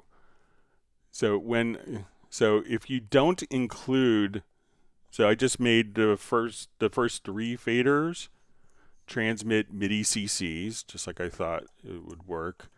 And now when the last bank of faders will automatically work as MIDI remote. So for the faders that you want to transmit to MIDI CCs, don't include it when you're building the remote control device. And then these will transmit MIDI CCs, the first 3 faders.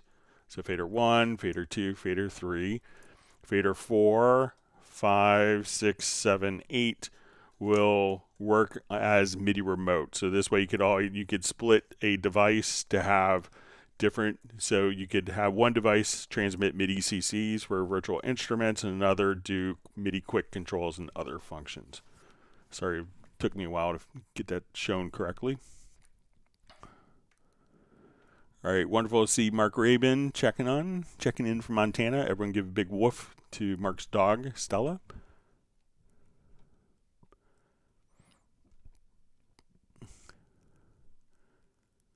And we see it was Mark's birthday yesterday. Happy belated birthday, Mark. Hope you had a nice, wonderful day of celebration.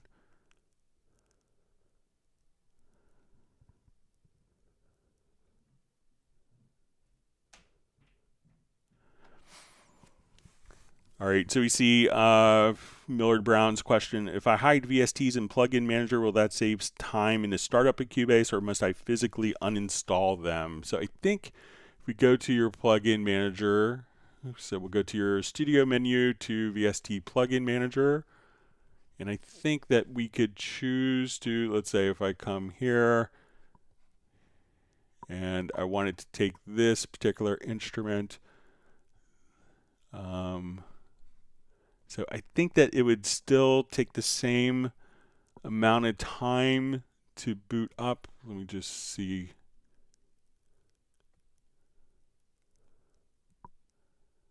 But it's just not visible here. So I think that you might have to uninstall. But let me just...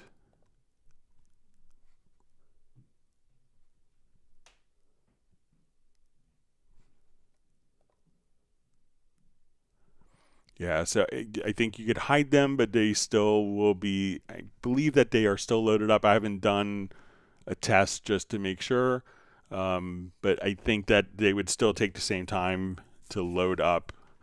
But you could just change move it out of the plugin folder if you don't want to see it as well.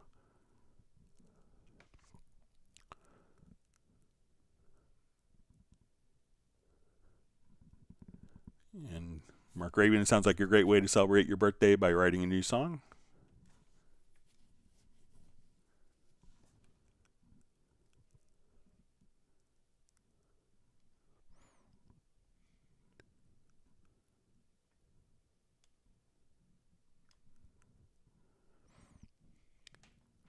Okay, reading through comments.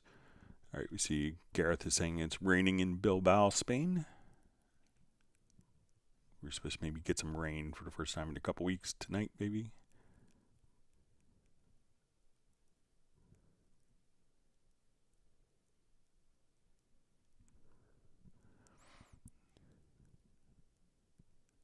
All right, we see Stephen Michael just saying hello.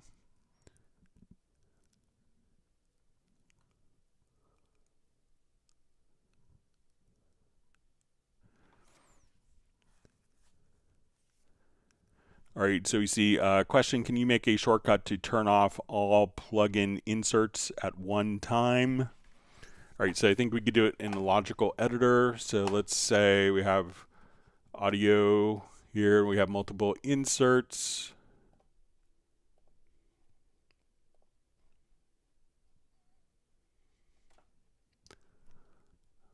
All right, so let's come over here. We'll just put a couple plugins on.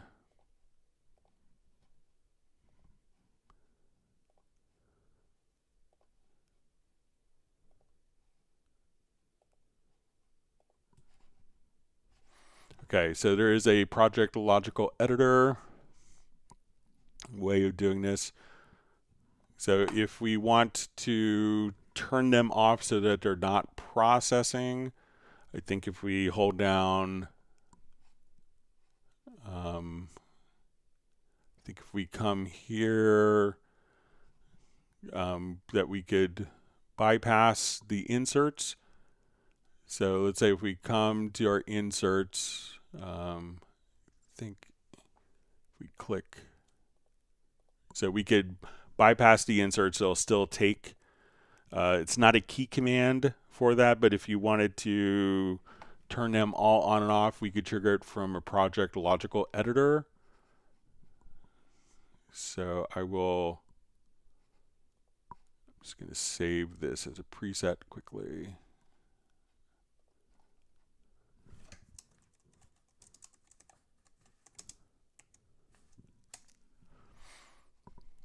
Okay, so we'll just,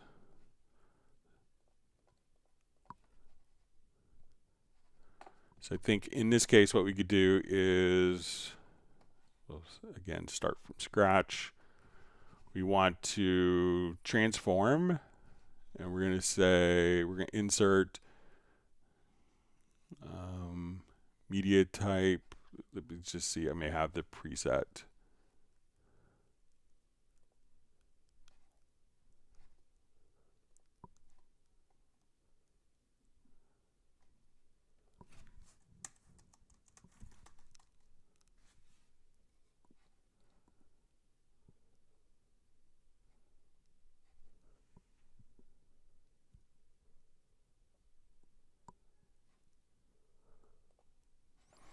Okay, so if we come over here, this is kind of the preset. We'll say container type is equal to track, and we're going to say property is the track is selected.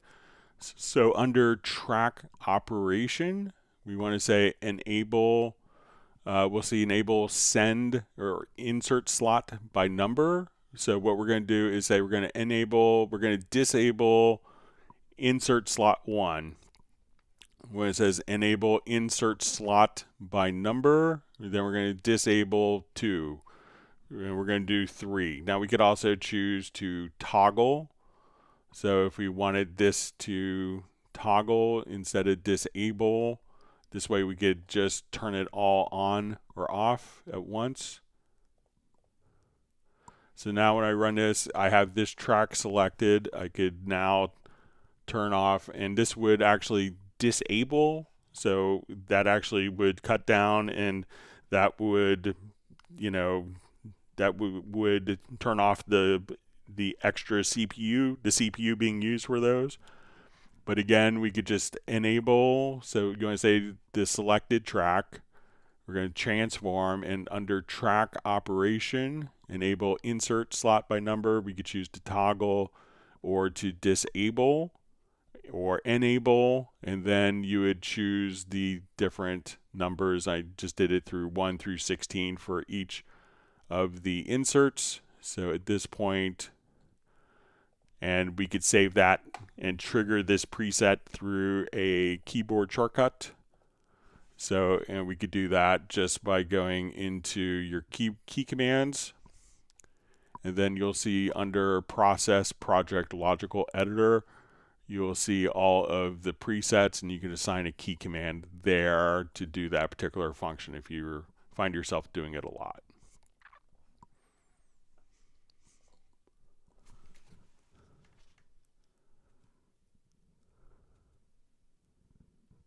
All right.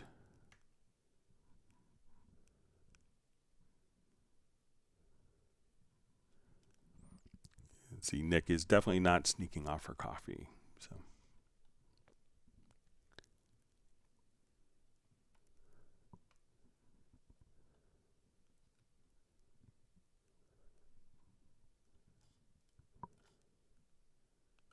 All right.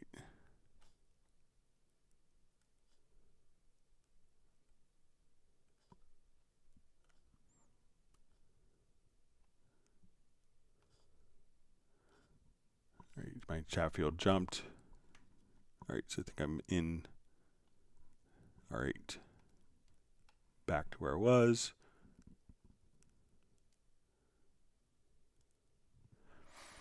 So you see from Val, it says, thanks, Greg. I'll try that. Also, did you get my mail regarding the prize of trivia? So I did. I'm just trying to get, maybe Jazz Dude could send what he wants for his, for the prize. That way I get everything settled at once. So let me know, Jazz Dude, if you sent that in to me or if you want to email me so we get all of the prizes sent out from the 400th live stream.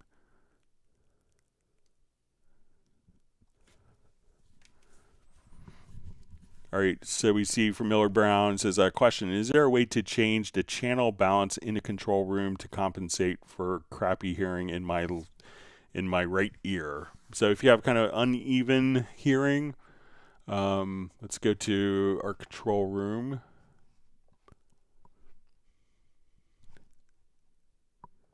And we wanted to kind of change the monitoring path without affecting the output.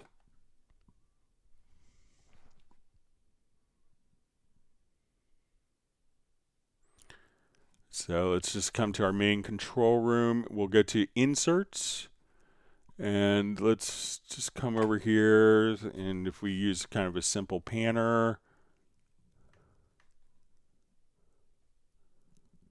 let's see if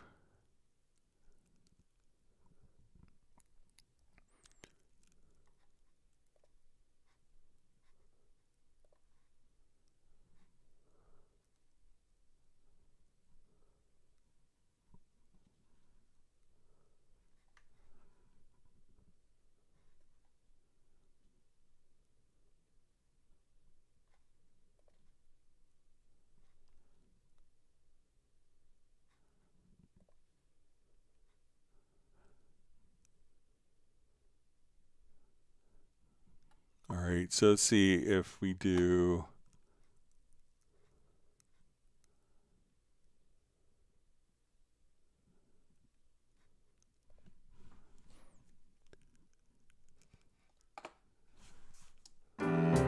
You wished it all away, and I'm left here. all right, so let's see if we could figure out if there's, I'm sure there's a third-party plugin that we could just drop in here.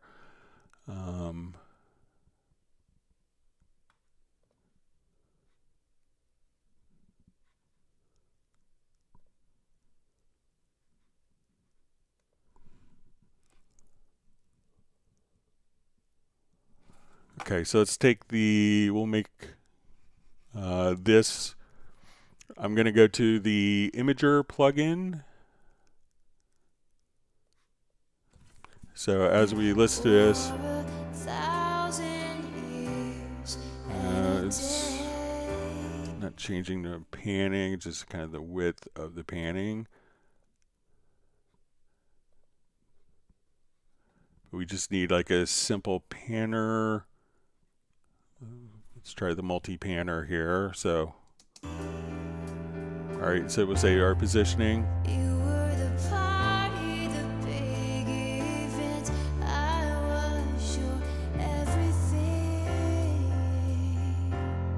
Now I'm uninvited. We just need like a simple, almost like channel panner.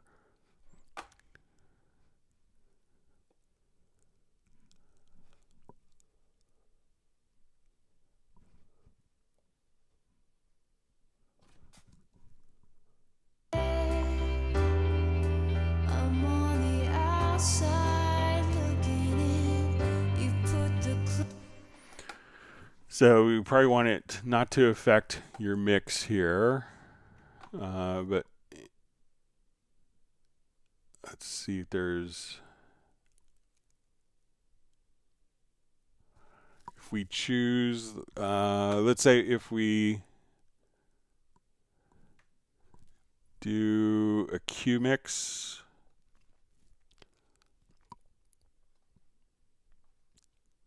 because I think if we go to our Q mix here, oh wait, hang on, let me just, yeah, we can pan the click.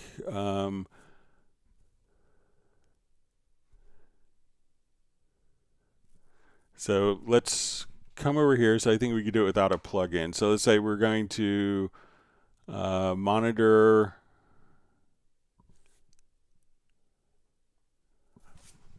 All right, I'm going to select like all my sources.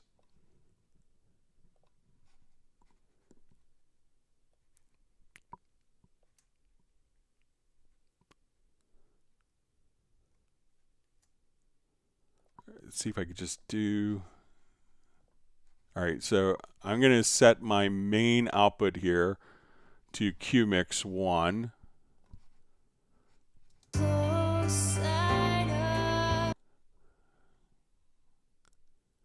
right.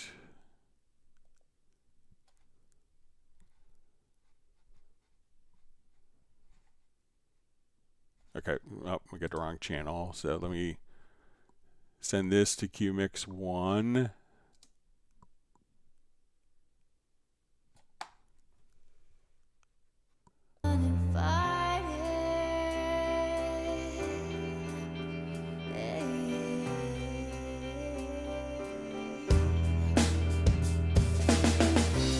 All right, so let me try sending the individual channels here to QMix 1.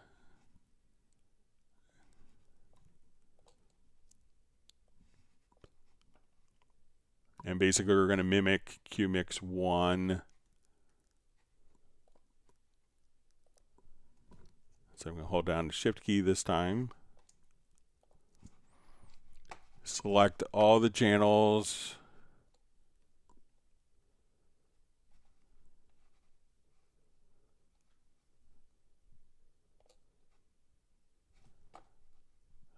All right, I'll make sure that we have QSends.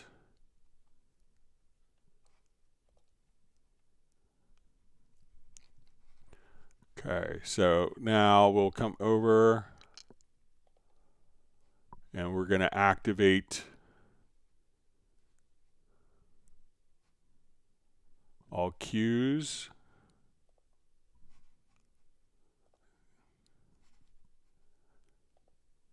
And then we want to use the current pan settings.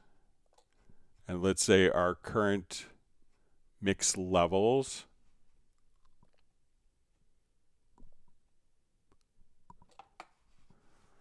Okay, so now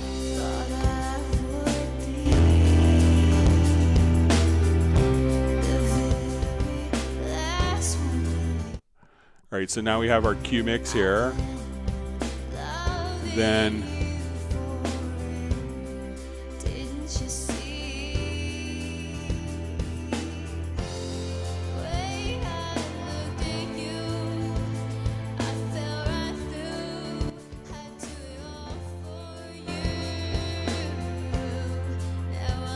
so we could pan the click, but it doesn't look like the. So I think if you just found a simple panner VST plugin and just put it in the insert slot, that should be okay. But since there's panning on every channel, it's not in a plugin format. But I'll try just one more time here with the multi-panner and make sure that we have this set. We could pan the click track.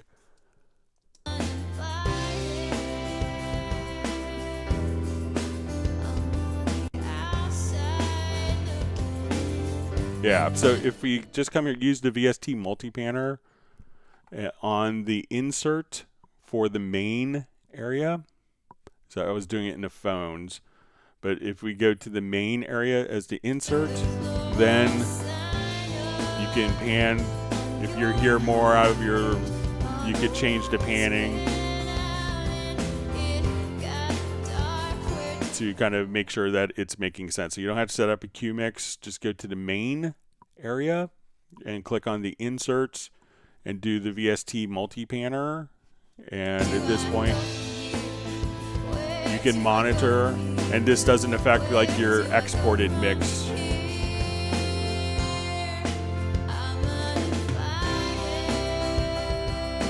So try just putting the multi-panner and make sure you don't put it in the phones channel like I did earlier. Go to main in the control room and come over here to inserts, and then you'll see the VST multi-panner, and just the left right you could attenuate so that when you're monitoring, that if you're hearing less out of one ear, that you could balance it just on the monitoring path without affecting kind of the actual mix or exported file. So sorry about that.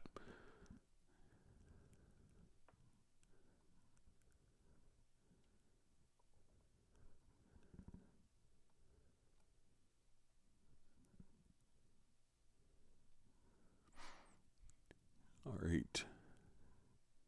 Gareth is saying the VST amp rack is very underrated.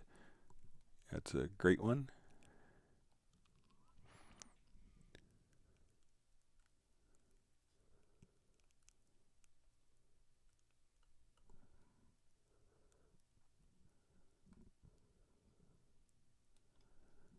All right.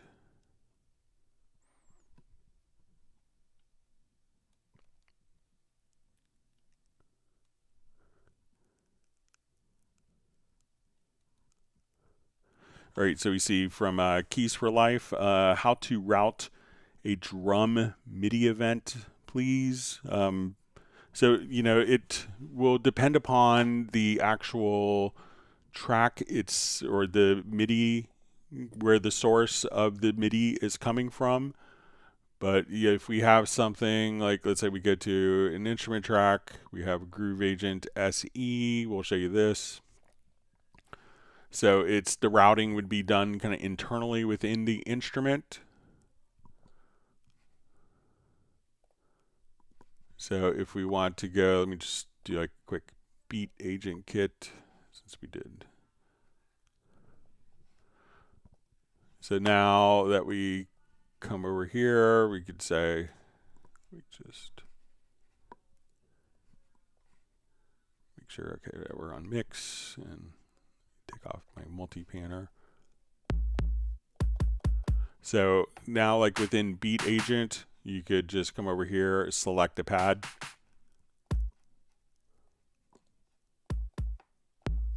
So if you want one kick to be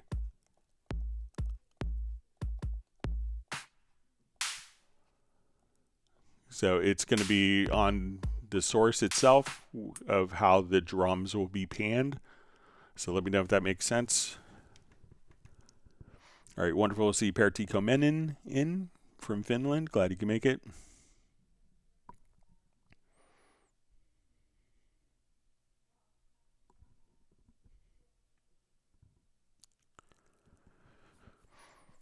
All right, so we see from 808 King, says Greg, I have a 10-second clip of music and bring it in edit mode. It says, hi Greg, Wavelab, I have a 10-second clip, bring it in edit mode, put the cursor at 15 seconds. Everything I do with the time stretch tool gives bad results. The beat is slow. It's tuned, right?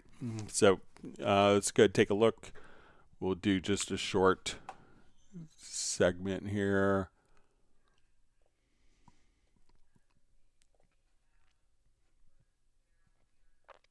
Yes.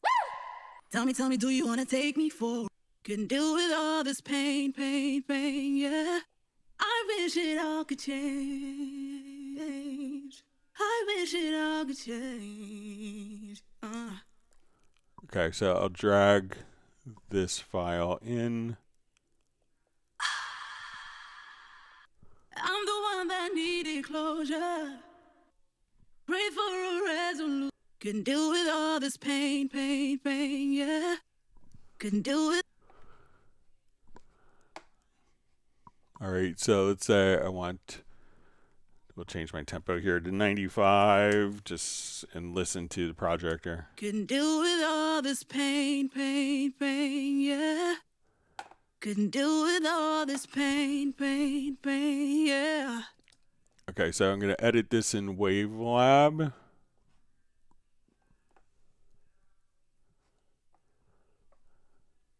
Okay, I'll bounce it first. Sorry about that.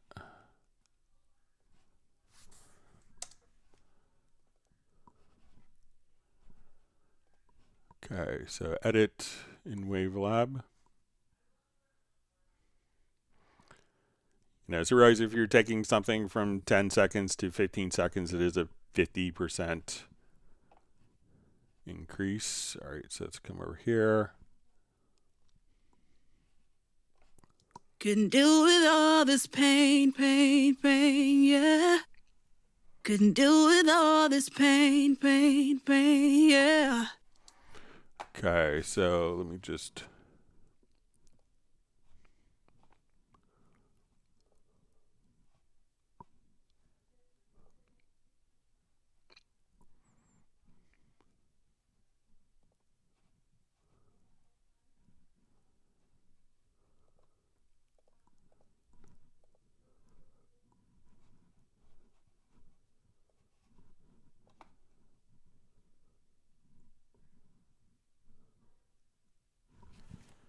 Okay. Okay, so we come over here. Let's say we want to go 9 seconds. So let's do our target duration. Let's say we want this to be 4. I'll just type in 14 seconds.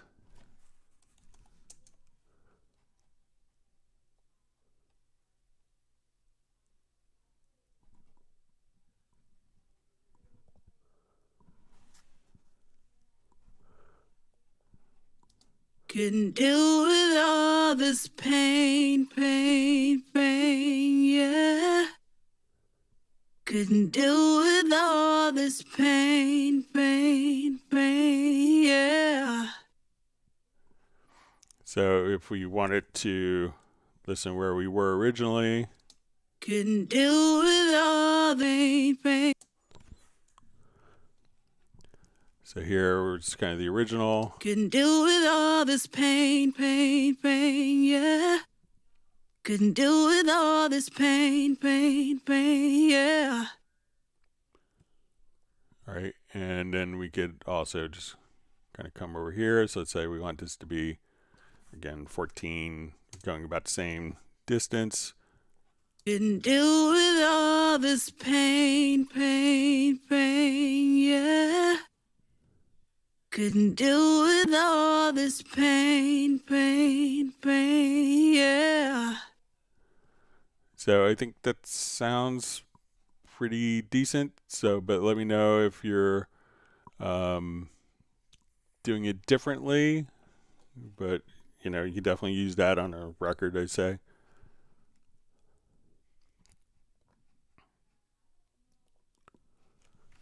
All right.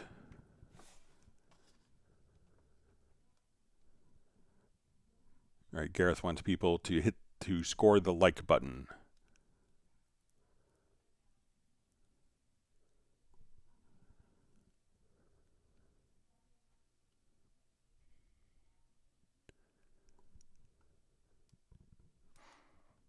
All right.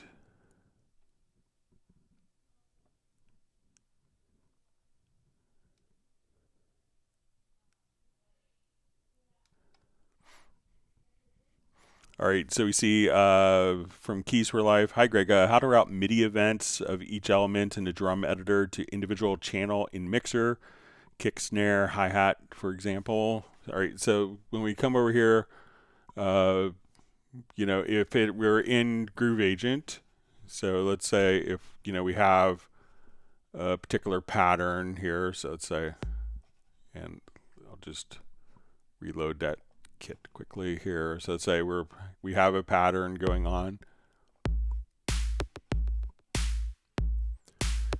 Okay, so it could depend upon which particular drum. So again, I'll come here to the sound. So when we look at our mixer, everything is going out of one output. But I say I want to take this kick and let's send it. So, and then we go to our edit tab and I can say, let's send it to output 2.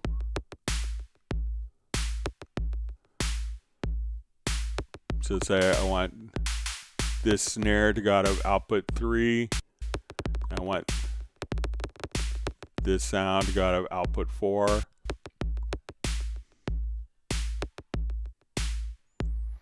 So now we could take our different sounds and isolate them to different outputs.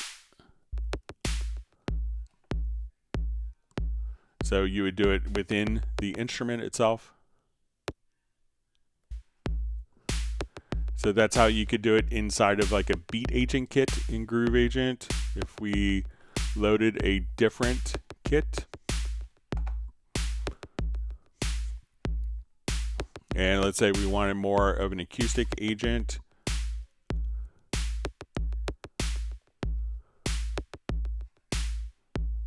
sorry.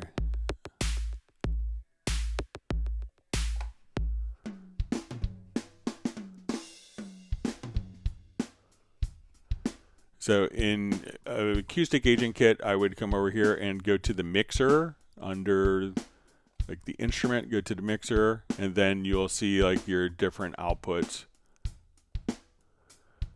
that you could route right here.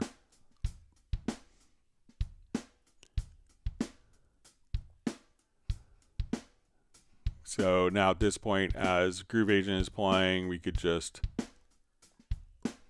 solo and audition different tracks. So let's say,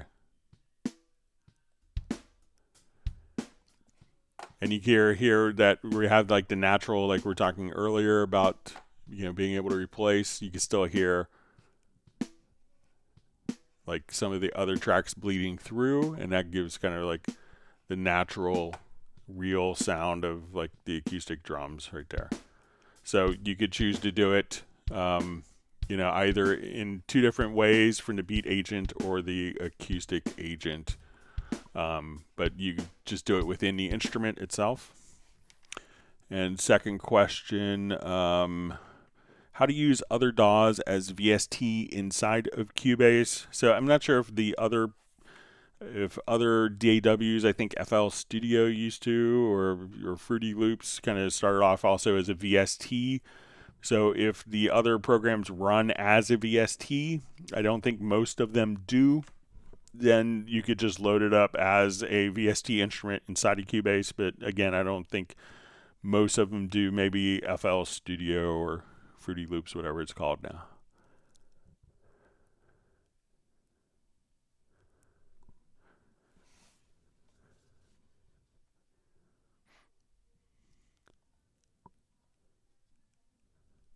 So we see Val says, just tried it out. For me, it works exactly like intended. Thanks, Craig. So I guess that's maybe with the taking the tracks down.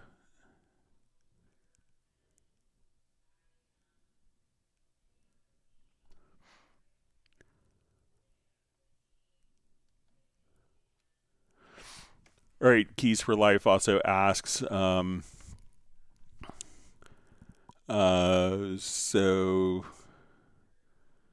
how to create automation of any knobs in VST window not linked to a controller. All right, so let's say we have a plugin loaded here as an insert. So I want to now, we'll go to, let's say, our kind of Pultec style EQ. So we have this on a track. If we wanted to just, you know, one is, let's say, as it plays, that we could, I'll just have this follow transport.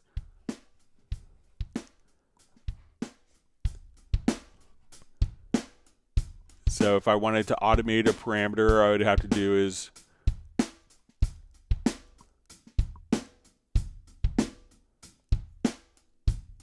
and then all I have to do is rewind, and those parameters will play back. So you could just kind of grab the knob and move them. If you wanted to open up the automation lane, so let's say I wanted to come here and open up the automation lane for this parameter, right click, and then you can say show low frequency automation track. And at that point, we could just open up like that particular setting. So if I, you know, come over here, I add an audio track, and we drop a plugin in. So we say, okay, we go to our mono delay, and then I could right click and say, show this parameter. and that would automatically open that parameter, and we could draw in and make adjustments accordingly.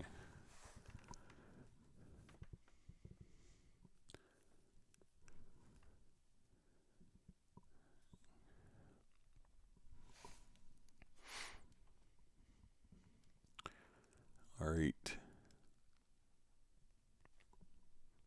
See Miller Brown and Michael Teams discussing what led them to maybe use hearing aids of China boy cymbals. I always hated those. I would take them off when a drummer wasn't looking. I used to do that to one drummer all the time.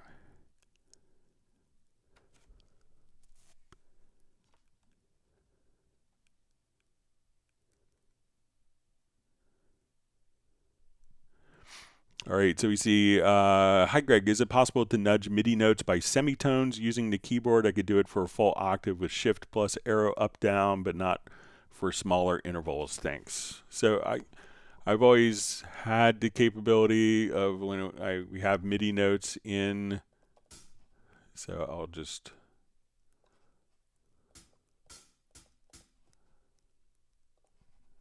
using the up down arrow keys. So now I just arrow up, and shift will allow me to go an octave up or down, and just the arrow key to go down by semitone.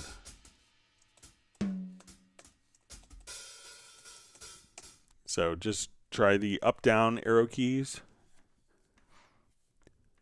and check to make sure. There could also be maybe preferences under tool modifiers that maybe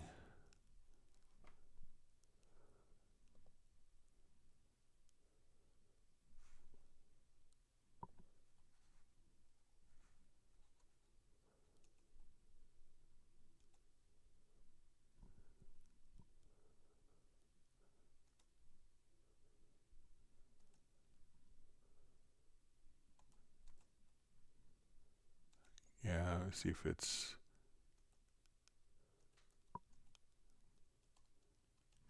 so try just, the normal arrow up down keys, and that works for me as expected.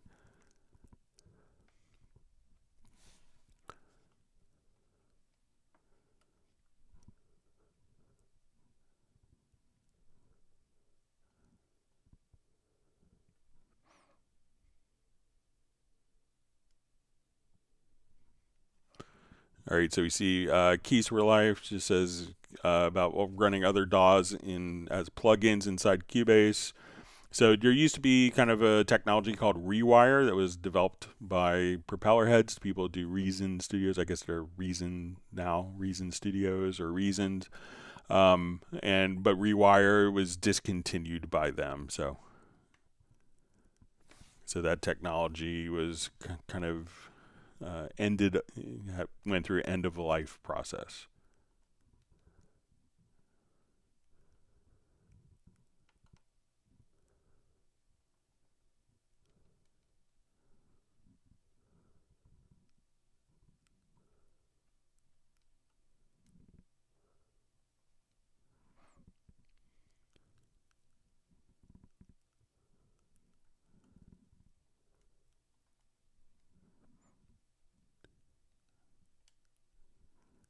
Okay, reading through different comments.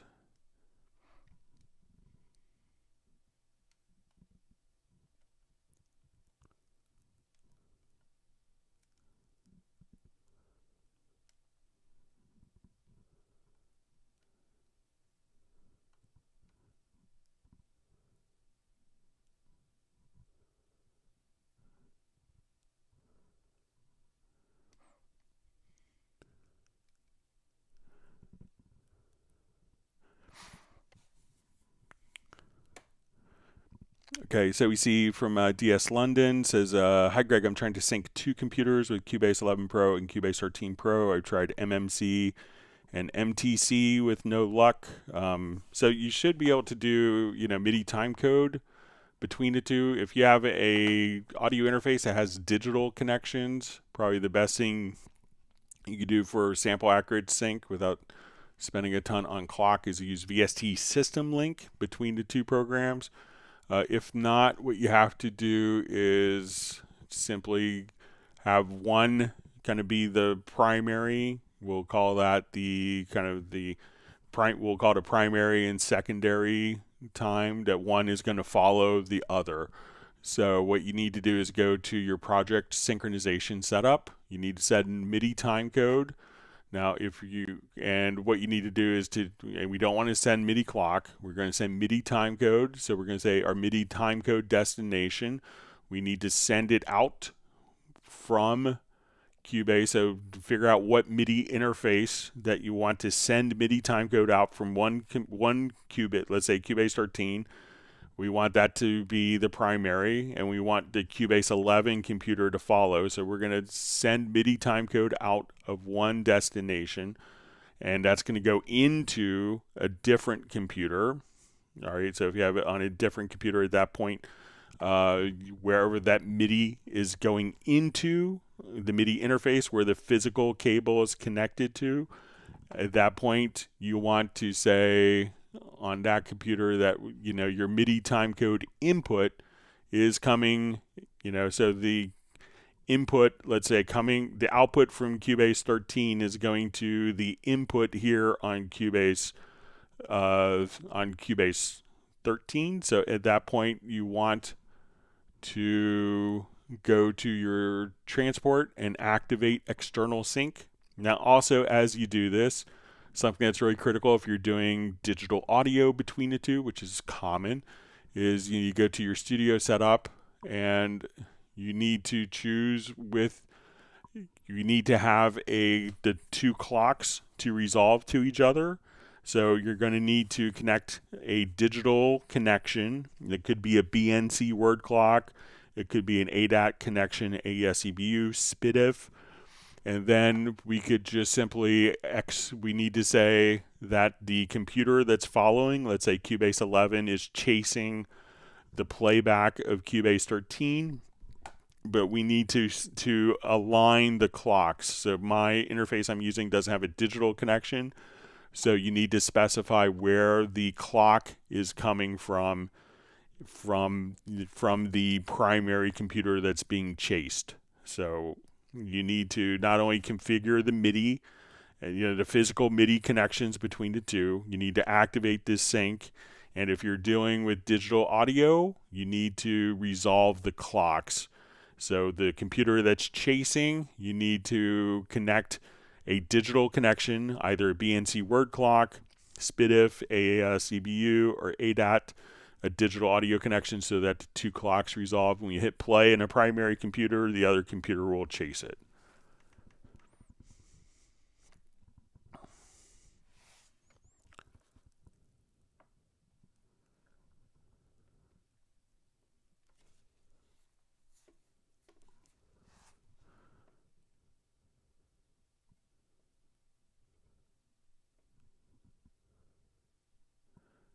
Okay.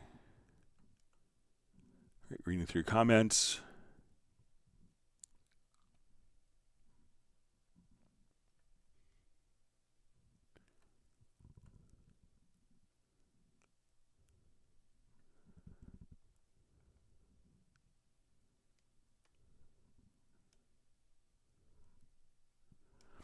All right, Robert Daisy Webb asks, in one sentence, what is the best Cubase advice you can give for producers?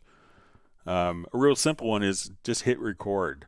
It's so many people, it's really easy to kind of go into kind of decision-making paralysis and just get something, always be recording. It's an incredibly flexible environment. Don't feel that you have to understand every aspect of the program. I think if you capture a passionate musical performance, then that goes such a long way.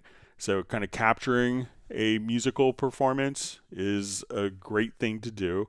And if you just do that, don't let the technology get in your way. Some people say, oh, you can't use like the same techniques that you did, like how the Beatles would make records. You can. Just people choose not to. So we have a tremendous amount of flexibility, but try to get a great performance, capture passion, and that will go a long way.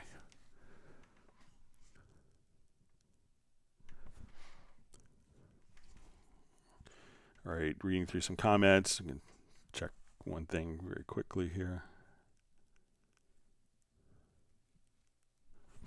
All right.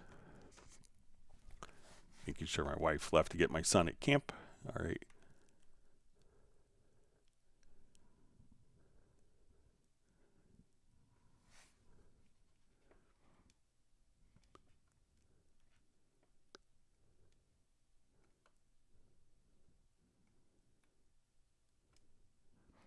See people discussing what frequencies are in their head through tinnitus, I guess. It must be annoying. Sorry, it's happening to anyone it happens to.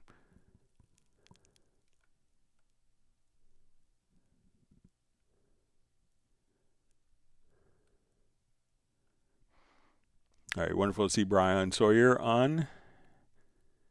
And Michael Teams has granted him 1 gallon of tuxedo cream ice cream.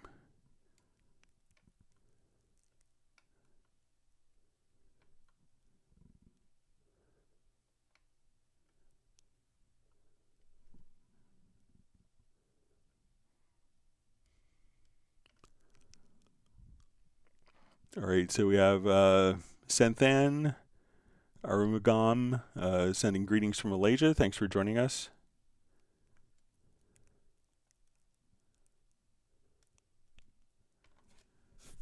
See some interesting discussion from Gareth and about hearing stuff. Says the brain seems to cause most majority of the cases. I think there's a really great book. It was the guy who wrote, I think it's Musicphilia, who was a neurologist who's also kind of a musician, and it was a really interesting book kind of on that subject.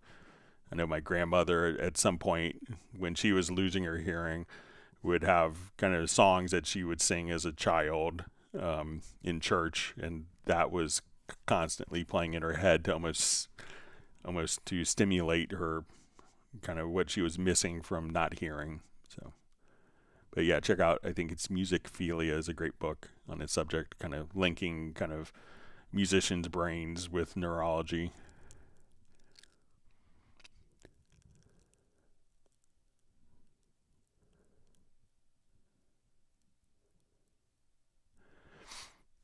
All right, so Gareth says, I have to say, I totally get lost regarding quick controls, learn CC for attached MIDI controllers. So it's what the difference between if we have a learn MIDI CC. So we can think of this a couple different ways. So let's say we have a plugin, I'll just open up like a retro log. So there's a couple different approaches to this. So let's say we have retrolog and I'm innocent and we're having all sorts of fun. Let's say, with our instrument, and you're like, okay, I just want to grab this really quickly and grind it with a filter. So at that point you could learn CC, move a parameter, and just learn that. So, but that may be just like a quick temporary thing. So you could right click and then quickly, like especially on instruments, learn the MIDI CC. If you want to easily, set a parameter, let's say if we're here, and I want to just assign this to quick controls or pick up for a MIDI remote. At this point, I could just come over here. We'll just take my MIDI remote, and as I do this, we can now apply and assign that function temporarily. So we could assign that will stick, but if anytime I open up a plugin, I want to have these 8 parameters immediately stored, we could do that as well. So anytime I go to this plugin, if I've painstakingly have set up my control surface to control these functions, then we can just, every time we open up the plugin, we can set what is the focus quick control. So we could quickly learn a MIDI CC just to quickly assign something. We could also, just by right-clicking on a parameter, pick it up for MIDI remote mapping, so that we could do this very easily utilizing the MIDI remote. And then if we wanted to save those settings for the MIDI remote so that every time we open a plugin, we know what our 8 faders or knobs are doing, then at that point you could just simply assign that for the plugin or for the track. So let me know if that makes any more sense, Gareth.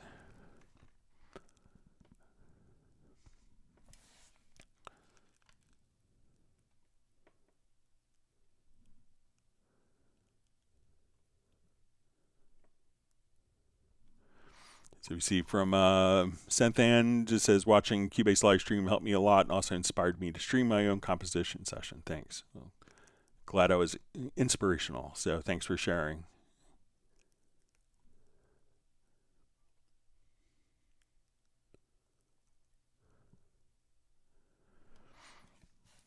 Okay, so we see from George, hi Greg, why isn't it possible to control click in the drum editor on one pitch to select all notes from that pitch? Or is it that my error in the key editor works just fine? All right, so let's come here quickly in the key editor.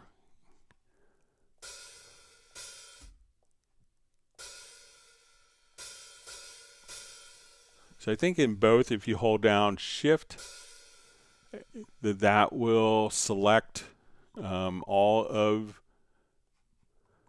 the events at the same pitch. So if I come here from that point on, so let's say if I hold Shift and double click, and then I think that same functionality works in the drum editor. So let's say if I'm here, that I could hold down, let's say with this selection tool, Shift and double click, and that would automatically select all of the notes from that point on of the same pitch. So let me know if that makes sense to try Shift, double clicking, and from that point on, it will select everything from at that point to the right. So if you select the first note, that will select all of the same pitch. Shift, double click, Shift, double click, right from there, and that will select all the same pitch. All right, so you see Mark is going to be celebrating his birthday tonight with tacos. Sounds like a great way to go. Have a birthday party. I was craving tacos the other day.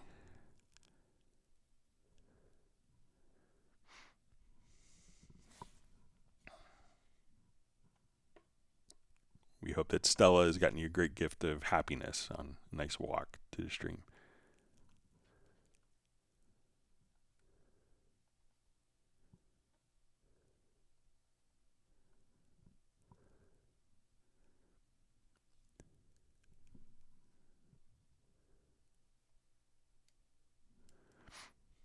Okay, so we have another question again about creating a shortcut key to shut off all plugin inserts at once. So I think we covered that already.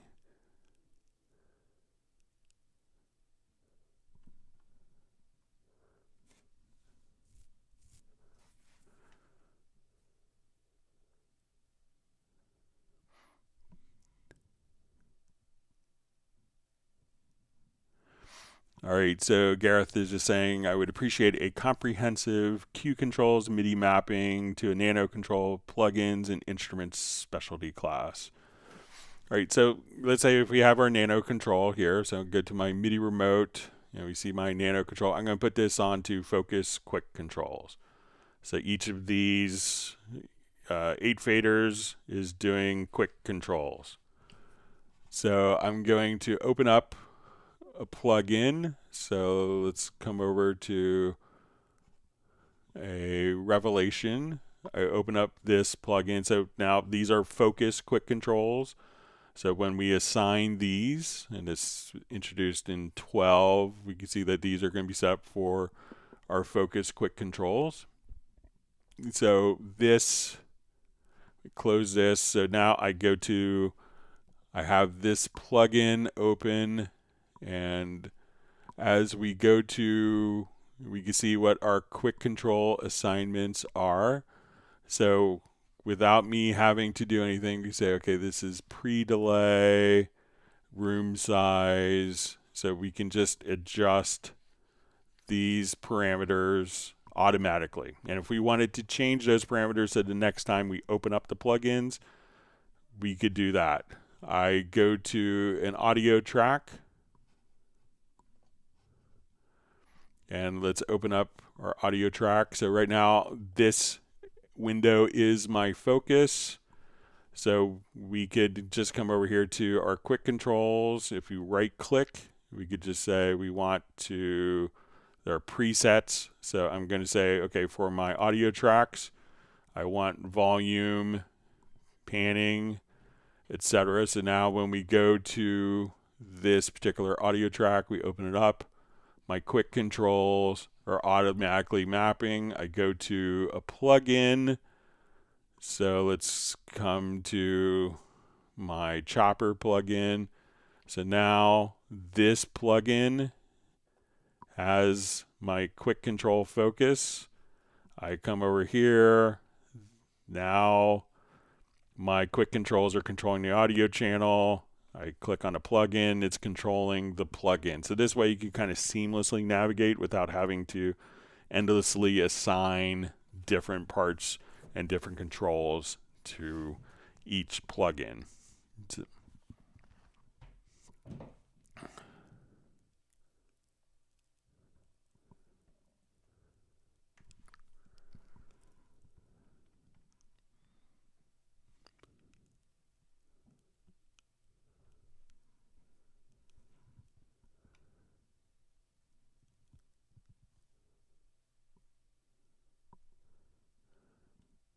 Okay, so you see my sound dropped out for Gareth, but it's back.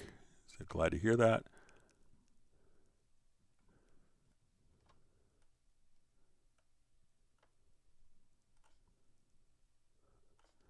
All right, my chat field jumped.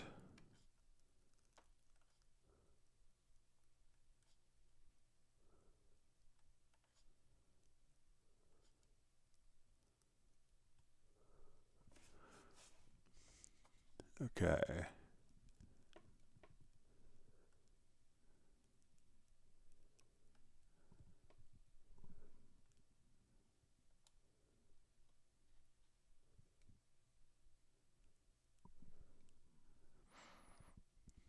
All right.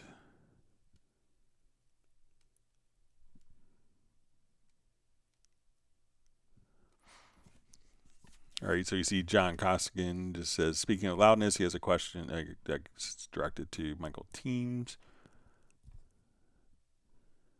It says about bringing an amp home, and he brought it home and had annoying 60 hertz background noise in any level. So yeah, try a different plug for your amp, but I guess you probably know that already.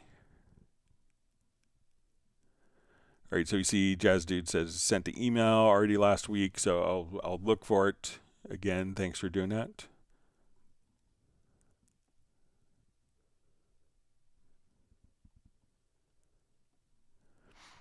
Let's see, then Nick is saying, come to the UK, you can hear an annoying 50 hertz buzz instead. So that's I'll show you kind of a funny thing with one of the plugins under distortion. So if you come here, and this is kind of an old one, and go to the grungelizer. So here you could have hum and direct that at 50 or 60 cycles, so depending if you're European or American or in Japan. So it's equal opportunity hum. All right.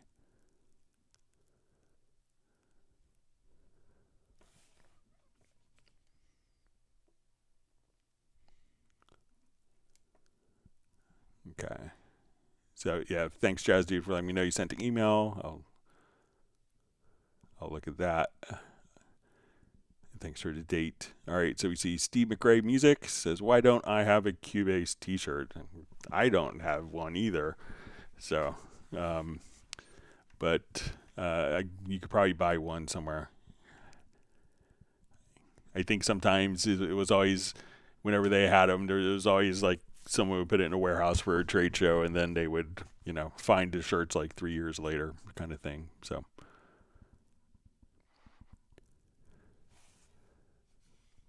but great to see you on, Steve. Everyone can Google Steve. It was a great performance career.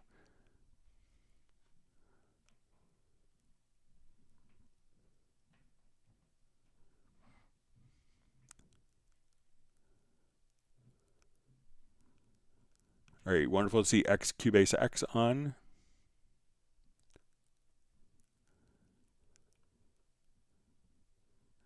All right, we have Tiago checking in from Brazil.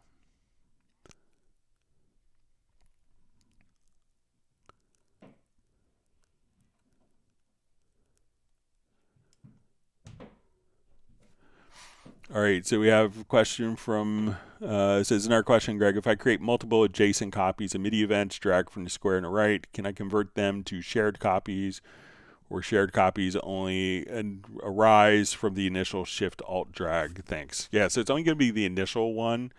So if we have like a MIDI event here, but if we hold down Shift here at the center, I think that will automatically make shared copies for you.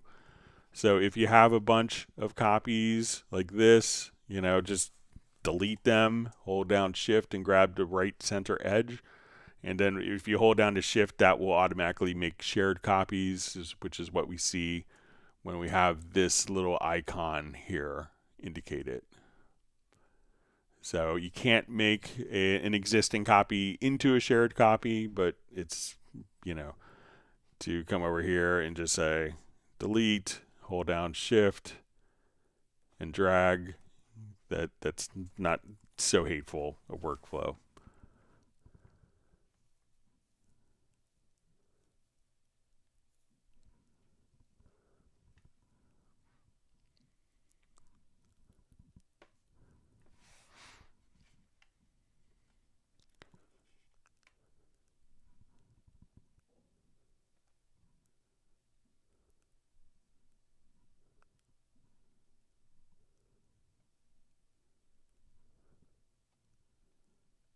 All right.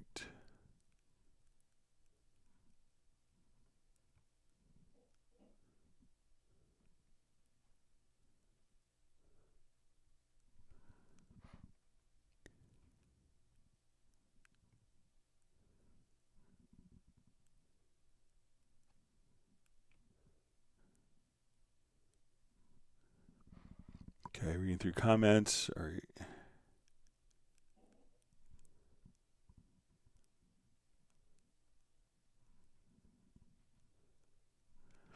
All right, so Millard Brown says, Greg, thanks for the multi-panner solution. Excellent. So sorry, it took me a while to get that figured out.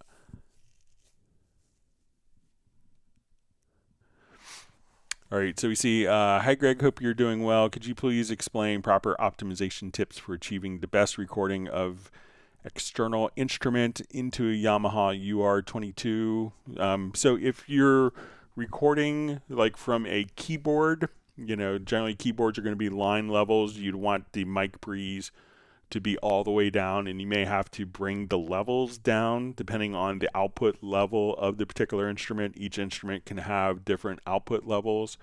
If you are recording a guitar, you want to go into like input 2 and switch the impedance. There's an impedance switch. So if you're connecting a guitar or bass directly into the interface, just simply hit the impedance switch to high Z, and that will optimize the impedance for like a guitar or bass output for the right impedance to be recorded into Cubase. So we'll take a look at, I'll show you where the impedance switch is. We'll look at it online.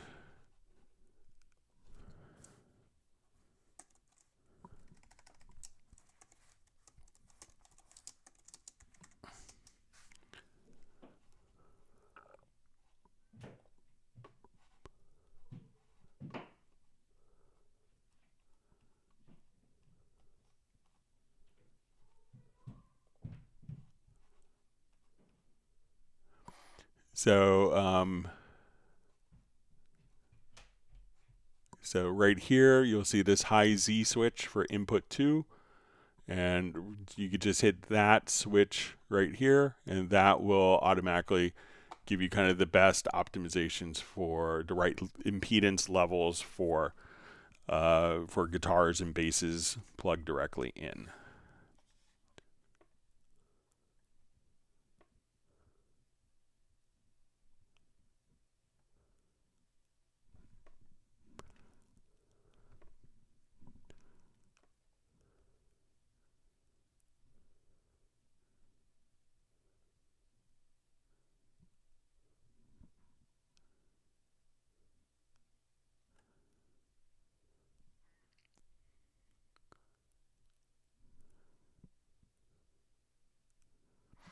Okay.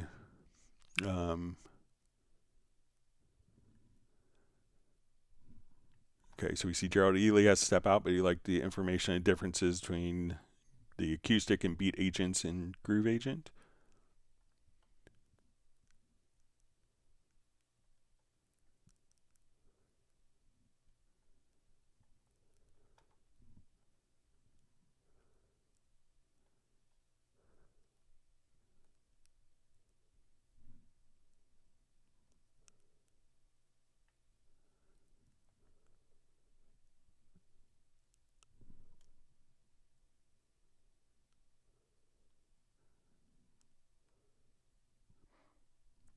All right.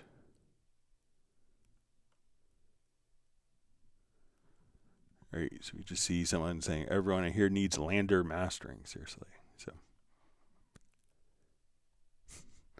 Mark Rabin saying, everyone needs to finish their project before mastering. So it's a great point.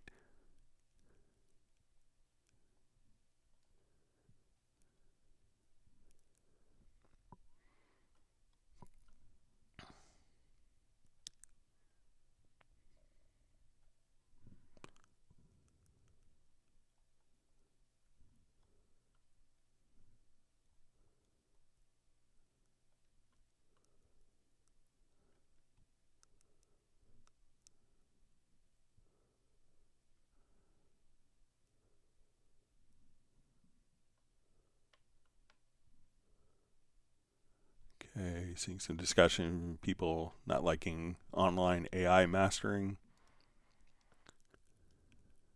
Wonderful to see Michael Pierce on. Thanks for joining us. Hope your sessions with Steve went well.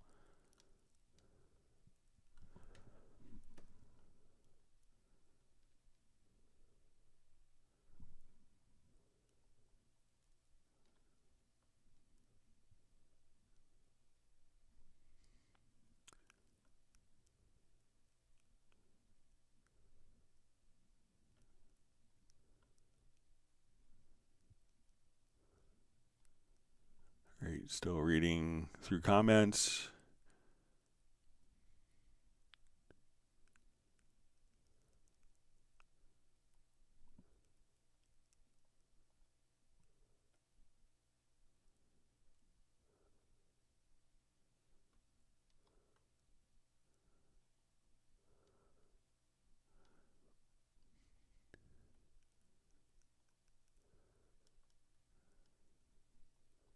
Okay, still reading through comments.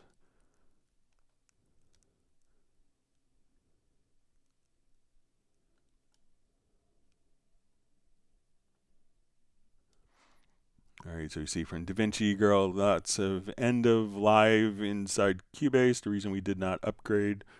So I know, like you mentioned before about VST2 plugins, so VST2 plugins still work. It's just you can't, we're not, updating VST2 specification. So I'm not sure if you have confusion on that.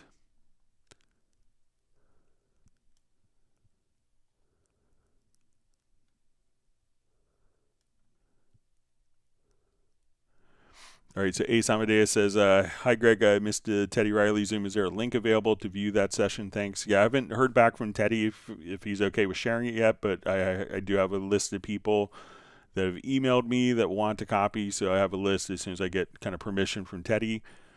then I'll be happy to share it. So if you, Ace, if you want to send me an email, I could put you on the list from, but you could reach me at clubcubase@steinberg.de.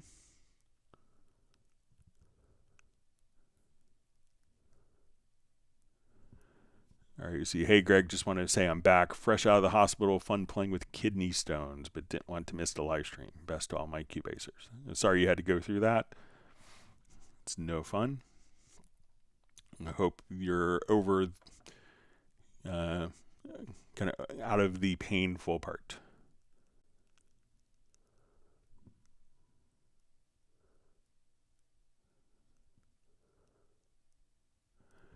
All right, so we see a question from how to use clip gain for the MIDI clip. All right, so, because MIDI itself doesn't have sound, so what so an audio event, when we look at it, actually, there's, generate sound. MIDI itself doesn't generate sound. So, when we look at a MIDI part here, we could just, so, we have a MIDI note. The MIDI is sent to a keyboard, to a virtual instrument, and that instrument generates the sound. Now, if you want to look at something like your velocity, if you wanted to kind of mimic it, so that's why, because they're two different mediums, so it's like you don't build a house, you build a house on ground and not on water. It's probably not such a great analogy, but they're two different sources. So this MIDI data isn't generating sound. But if we look at it and say, okay, we want to adjust the velocity, we could bring this up. And if we wanted to take the velocity of these particular notes and drag them down, we could do that. But again, it's the MIDI information itself is not generating sound. It's sent out to a virtual instrument where that generates the sound, where we can control the level. You could also just choose to do MIDI CC7. So if you wanted to draw in volume changes, you could do that. But they're two different types of data entirely, which is why we don't see the we don't see the same controls for audio in MIDI.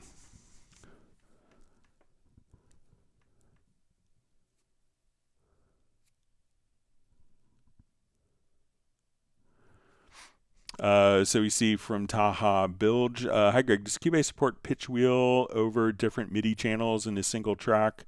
If not, are there any plans to bring that functionality, example, poly bend in guitar VSTs to Cubase? So you should be able to, so depending on the instrument, if the instrument is doing MPE, so Cubase supports that already.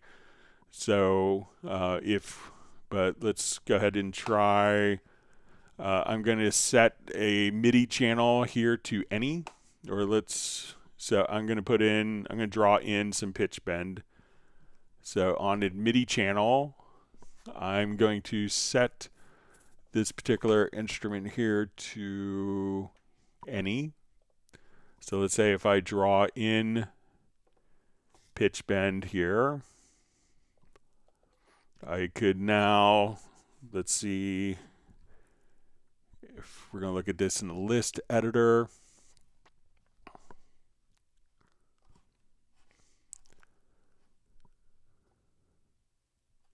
Okay, let me just draw in pitch bend.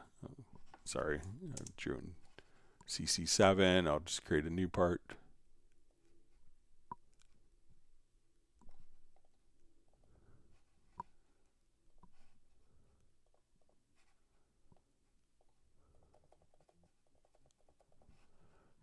All right, so I'm going to draw in pitch bend here. Okay, so now we're going to look at this in the list editor. So we'll come over here to the list editor. And I could take this pitch bend information and send this to MIDI channel 2. I could take this pitch bend information and send it to MIDI channel 3. Let's take this pitch bend, and we could have it play back on MIDI channel 4.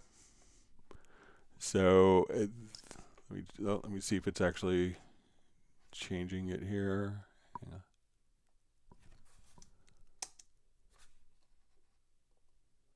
So you could have multi-channel. Now, when we deal with like MPE devices, which should often be for like MIDI guitar, so you can do pitch bends on different channels. You just put it onto MIDI channel any.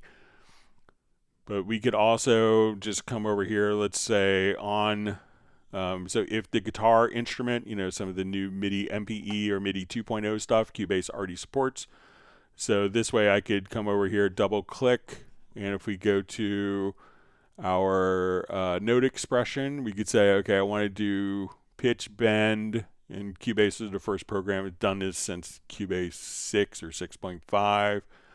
But at this point, we could just say, okay, for our expression, we want it to just come over here and do, so as we kind of draw in expression data, I could just say, okay, here we want this to be, whatever parameter we want it to be. So we could just say, okay, let's make this into, pitch bend. So I could have independent pitch bend on 2 different notes. So when we look at the results here, we could see independent controllers on every single note. So Cubase supports that already, so it shouldn't be a problem. But sometimes companies that don't embrace the latest technology have different workarounds, but you should be able to get it. So, but yeah, Cubase does support it already.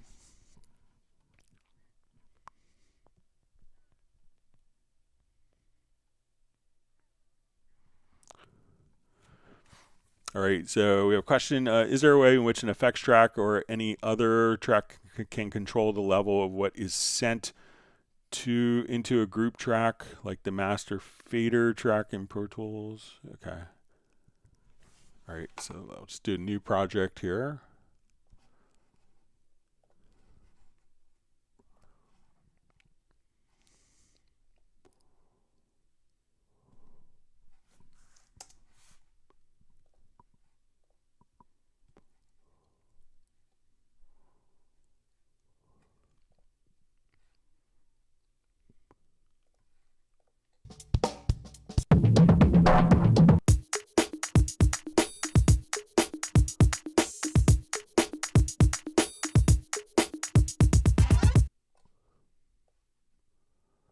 Okay. So just make sure. So we want in which an effects track. So let's say I have this particular event here. I'm sorry.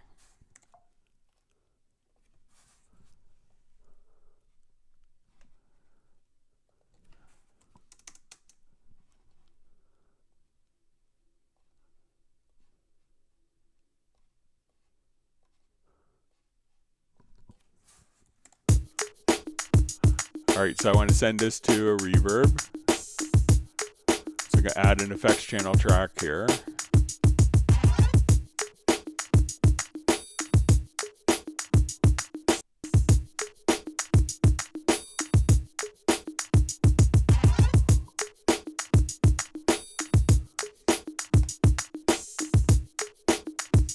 All right, so we'll send this to our reverb.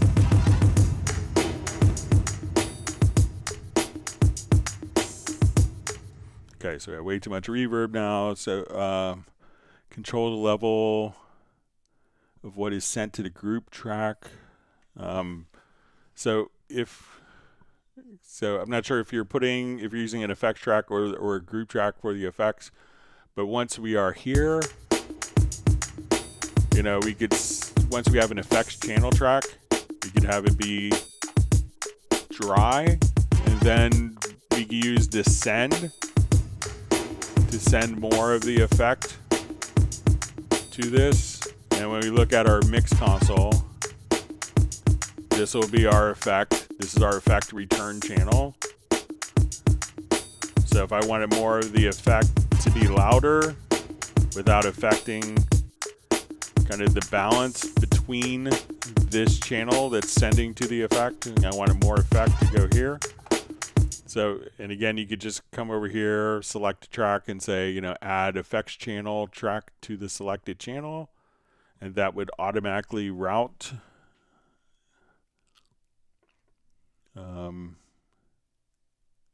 so you want the effects track can control the level of what is sent into the group track. So if both of these are sent to a group, I'll just add a group channel to the selected channel.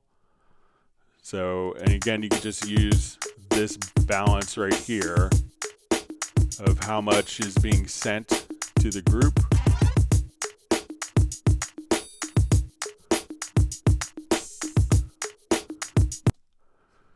And then, you know, once you have that, both of those could go into the group, and you could set the level of the effects just by going right there. So let me know if I'm misunderstanding, George, at all.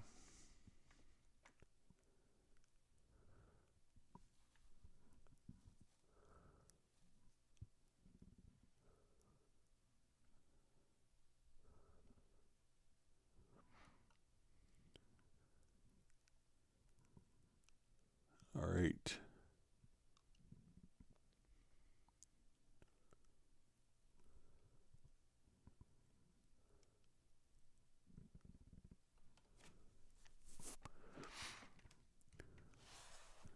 All right, so we see from Cheyenne, Missouri, says, "Hi Greg, I recently become an error. A project cannot be saved because the project is corrupt. My new project could be created and Cubase crashes Windows 11, 13 Pro."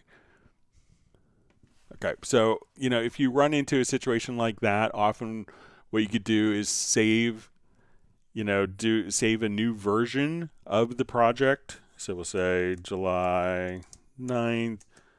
And if you need to, again, it's kind of giving out warning often, but what you could do is, and then if you can't open the project afterwards, is just go to import tracks from project. And at that point, we could do that, select a project, and then we could select kind of all of the different tracks from that project and put it into a new project. So this will kind of often break it down. So if the project is corrupt, you could independently import the tracks into a new project. So you could try that.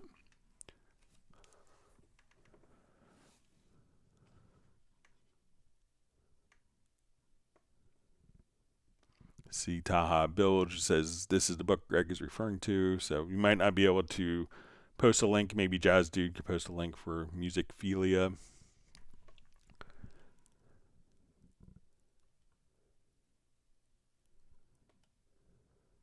See, Tim Weinheimer says, "I have the Propeller Heads Rebirth RB338 software. Is groundbreaking VST at the time. It was in 16-bit. Other VST instruments have taken its place." Yeah, so I don't think it was actually a VST. It was always kind of a standalone program.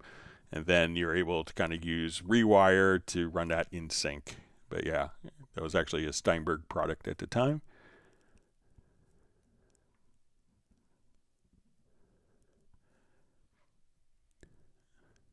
All right, wonderful to see Daniel's made it. You don't have to worry about being late. You just have to hit the like button. And he's late because he met a girl and she wanted to dance in the street. And so it sounds like a good deal.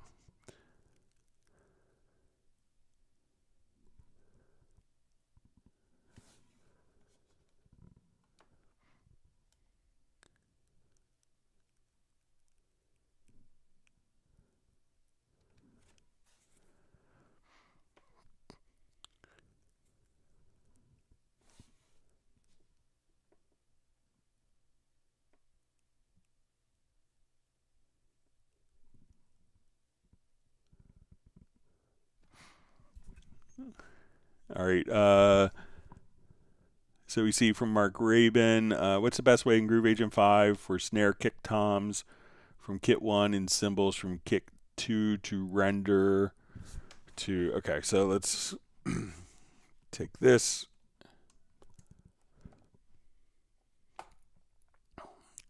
let's add and let's add two. We'll just do one instrument track here. So we'll do a groove agent.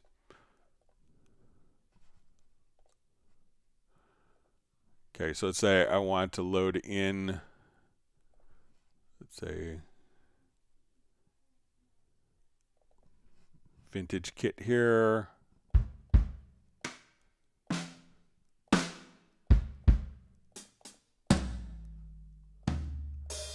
All right, so let's say I want a different kit in, I think the vintage kit is sold separately, but let's say now I want to go to a Simon Phillips Jazz, or let's go to a Simon Phillips Jazz kit. I think I have it.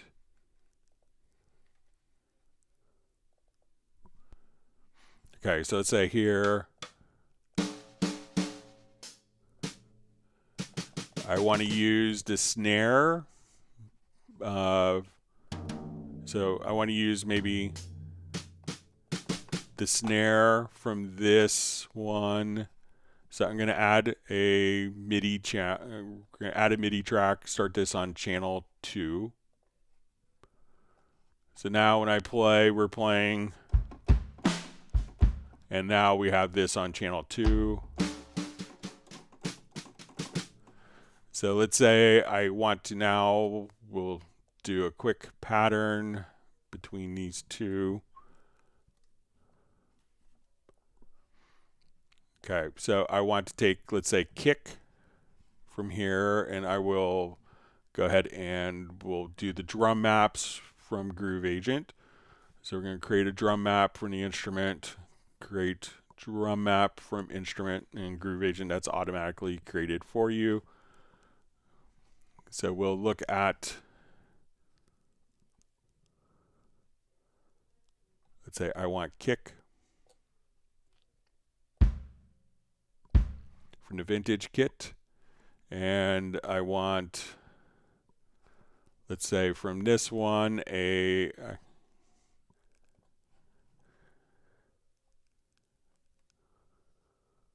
want the brush snare, which I think is,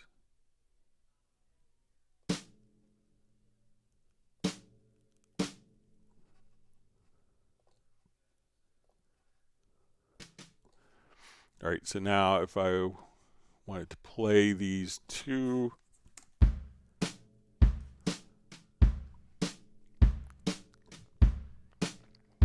and let's say I want to put in, and I'll just take off solo here.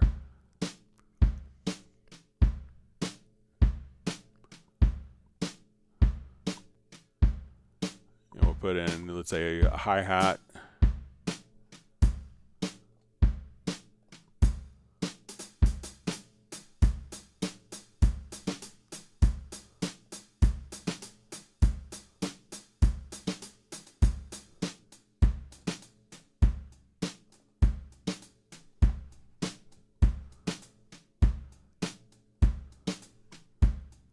And we'll throw in just maybe a tom.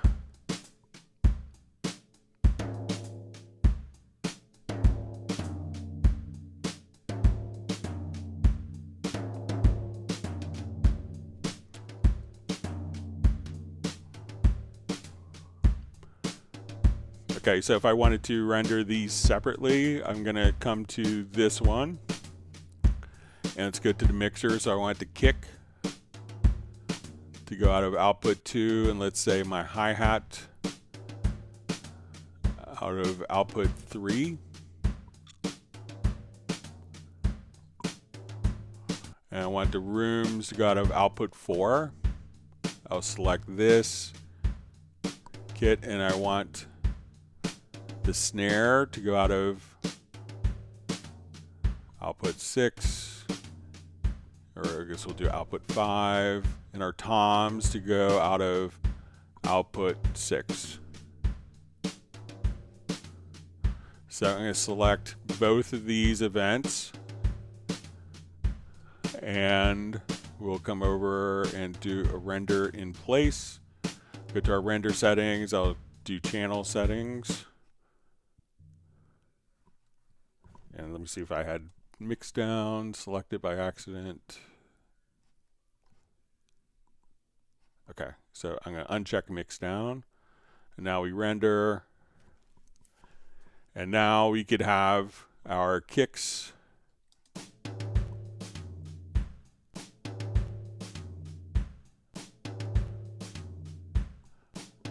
So if we wanted to.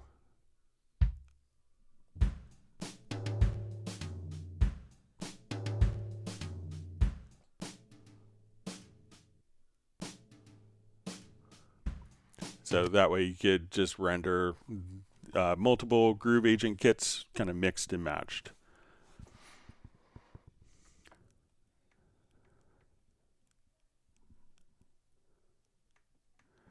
All right, so we see about double clicking to select all the notes. Says okay, shift to double click. However, in the key editor, I can select by control clicking on the piano key of that pitch. In the drum editor, that doesn't work. Why is that? All right, so let's take a quick look.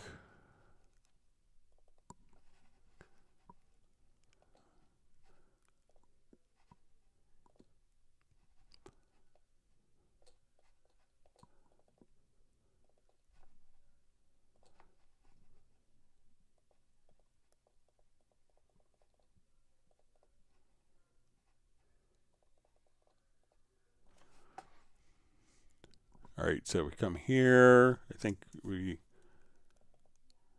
that would select all the pitches there. Let's look at the drum editor.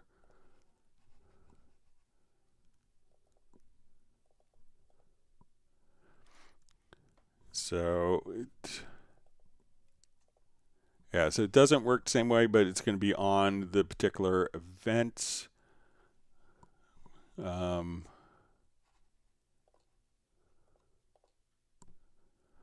But also when you select, let's see if we, because one of the things that we could do that may be a distinction between the two, so is, when we look at our notes here for velocity, I see all of the velocity in the drummer. So when we select here, if I shift or control, double click, I could adjust, I see the velocity of all of the events, but when we're in the drum editor, one of the things that's kind of unique is as we select the event here, that we only see the velocity of the selected lane. So I'm not sure if that could be kind of a distinction, but it does work differently between the two.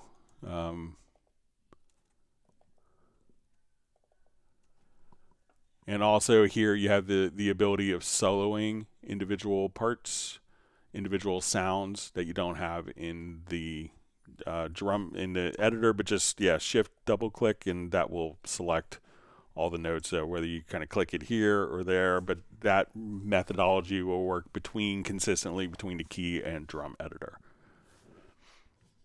Let's see, I would see Mark Rabin just saying, I'm welcome to join him and Stella out for a walk by the lake. It sounds great. I was so excited because I was going to go to Montana before COVID, which has been my first time ever there. Got canceled.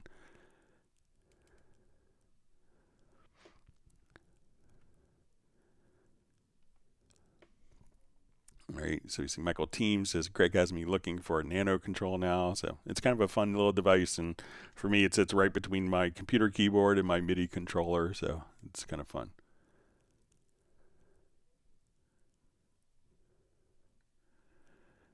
All right, so I see from DaVinci Girl says, I just wait until Greg answer my question. So maybe if you want to ask your question again, I know I don't remember any questions that came in. I know there's some comments that got moderated, maybe.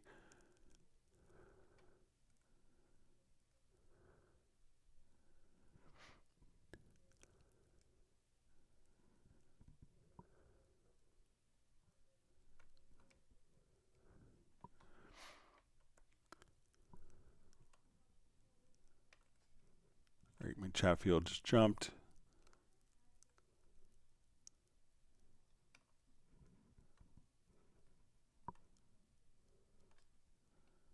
See if I can scroll back, find my place.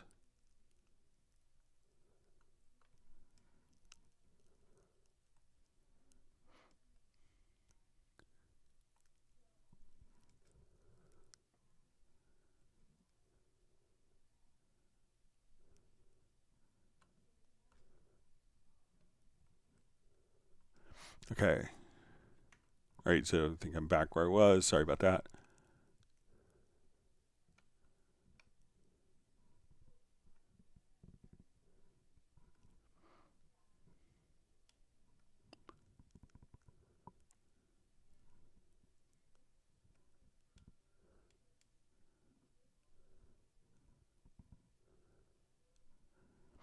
Okay, so we see from RKR. So I think I answered a question about turning off all the insert plugins. So again, you could do it on individual tracks. I showed the, if we have multiple inserts on,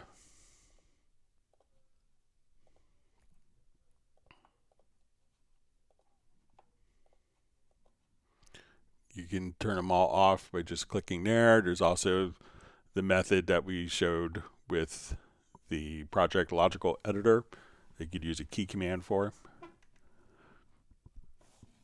All right, so Daniel's asking, will there be a stream this Friday? So no, there won't be. Next week, there will be 2 streams, and the week after that, I'll be on vacation. But I have a commitment on Friday, so I won't be doing the live stream this Friday on the 12th.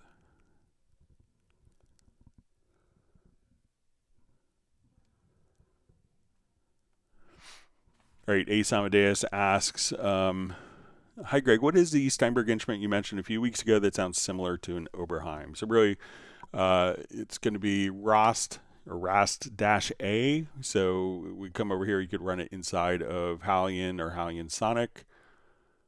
So come over here. Right here, Rast-A or Rasta, whatever you want to call it. So anytime you want it to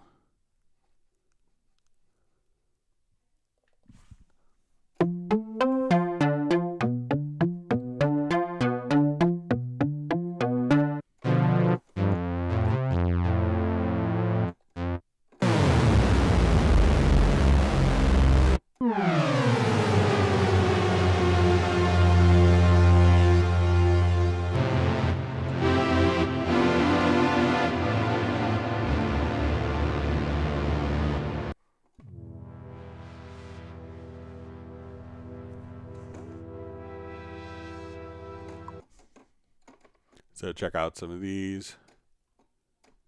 So this is the instrument, and you get it from the Steinberg website. I think it was $59.99 US, if I'm not mistaken.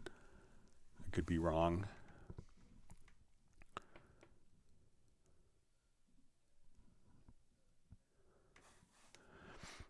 All right, Rick shows, says I use Spectral Layers 11 ARA, demixed instrumental and vocal, put those 2 stems in Cubase, but now the Cubase file is almost half a gigabyte big. How do I get it down to normal file size? So you may want to try, and I haven't, but maybe if once you have the ARA extension, so let's say if I come here and we unmixed, it could be where you want to just, if you try saying make track extension permanent, try that and see. I could do some analysis after with file sizes, but see if you make it permanent, if that will decrease the file size for you, Rick.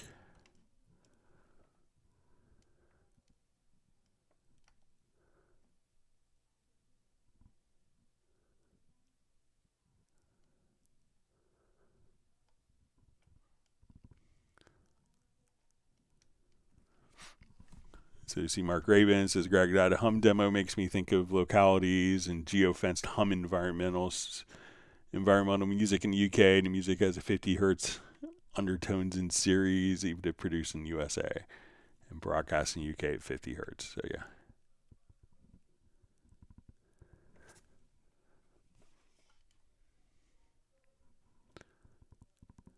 So you see, even if produced in the USA, it's 60 hertz when listened to the UK 50 hertz undertone series. Is there anything there? So it could be just like the playback systems used in the UK.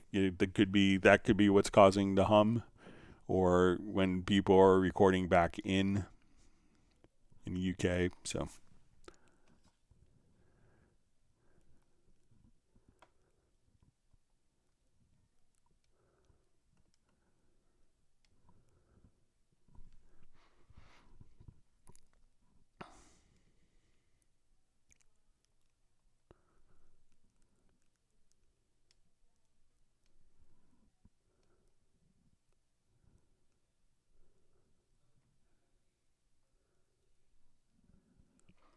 Michael Pierce saying Retrolog is king.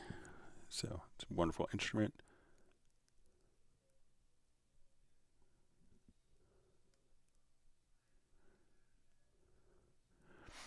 All right, so we see from Da Vinci Girl, I think finally had a question. Can you demonstrate guitar articulations in Cubase for sampled guitars? All right, so, it could depend upon the instruments. So I'm not sure if, so let's say if we open up an instrument, kind of like, do like T guitar, I think I have on here.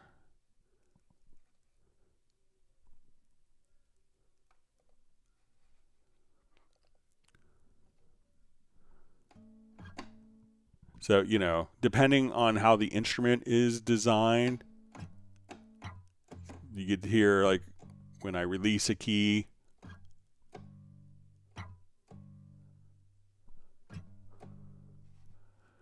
So when we want to come here to patterns, we could also at this point, choose where we hold a chord. Let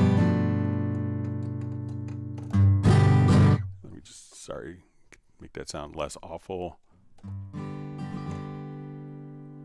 So now we could just come over here. So I could play in the white keys the different chords.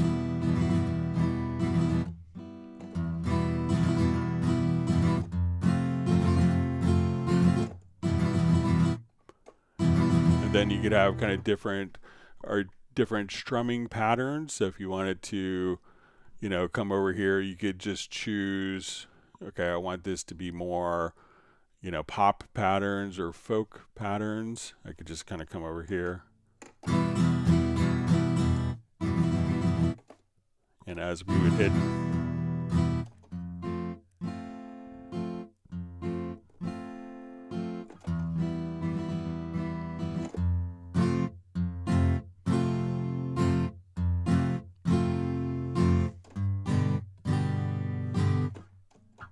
and then you get kind of these natural articulations. So when you come over here, you release the keys, you can hear kind of the fingers coming off. So those will be included to make it kind of more realistic.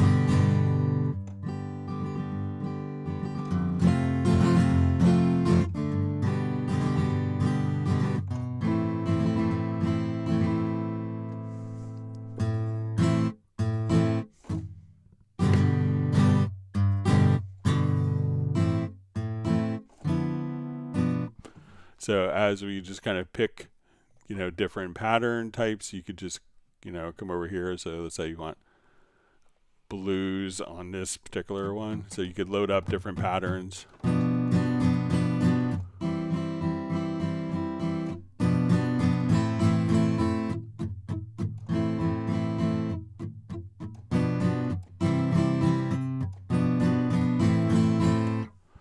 So, depending on the instrument and what articulations the instrument has, then you could work with it inside of Cubase. But let me know if you want to accomplish something else, Da Vinci Girl.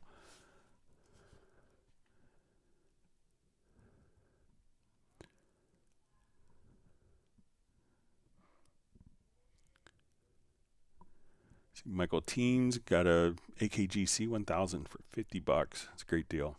Wonderful mic.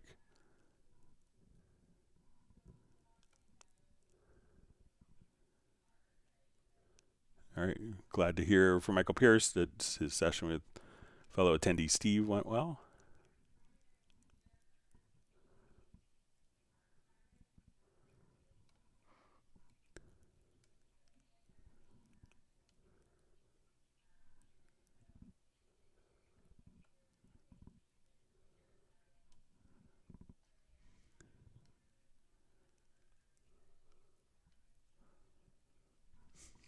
So you see, for Ace Amadeus, Greg, thanks for all your time for these Club Cubase Hangouts. Don't have to travel to music stores to get the latest Steinberg info.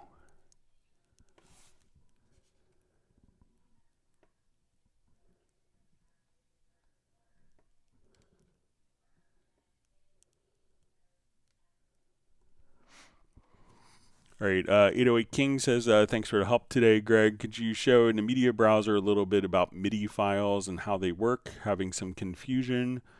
Okay, so, MIDI files, when you look at the media bay, so we'll hit F5, we'll open up our media bay, and we'll just search for only MIDI files on this computer. And I will so these are all the MIDI files. Now there's two different types of information for a MIDI file. So MIDI file could be just laid out anywhere. So MIDI information, it's going to be like a container for MIDI information. Now a MIDI file doesn't necessarily have specific sounds that are associated with it. Sometimes people will work with standard MIDI files and use like a general MIDI mapping, so that a lot of instruments can kind of translate the different sounds. That general MIDI mapping was originally derived from a Roland MT32 in 1985. So it's not the widest variety of sounds. So companies developed extensions to get a better palette of sounds. So Roland, who kind of the general MIDI was kind of coming from a sound canvas, was kind of based on that loosely. Roland developed a GS protocol, Yamaha developed an XG protocol. So, but again, when you load a MIDI file in, no sounds are necessarily associated with it. Now there's also what we call MIDI loops. And MIDI loops will actually be associated with a particular instrument.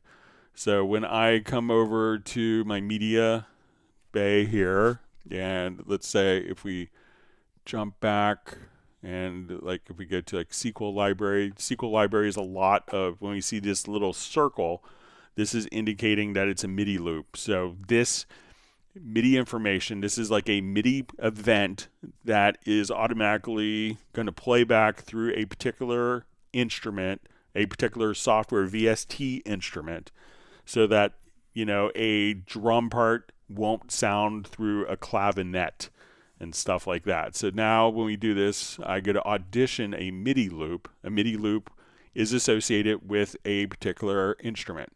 So if we wanted to audition, different MIDI loops, we could come over here and say, okay, let's just audition like different drum patterns.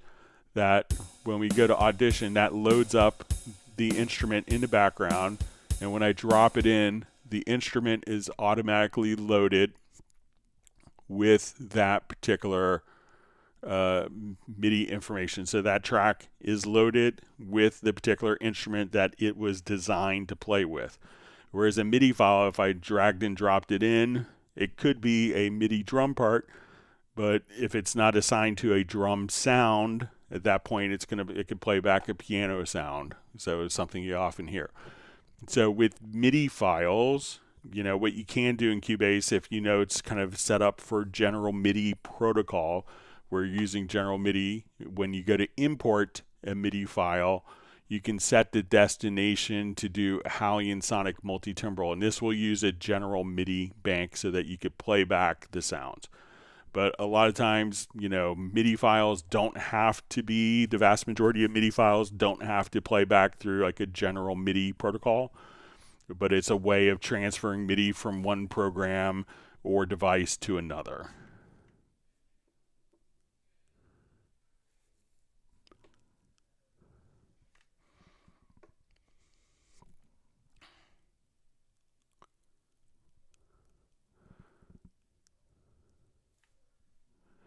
All right, so we see in Spectral Layers, can you explain what I'm looking at, both colors and shapes?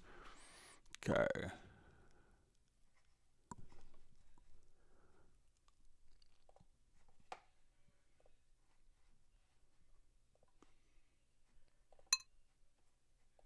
All right, let's find something a little more interesting.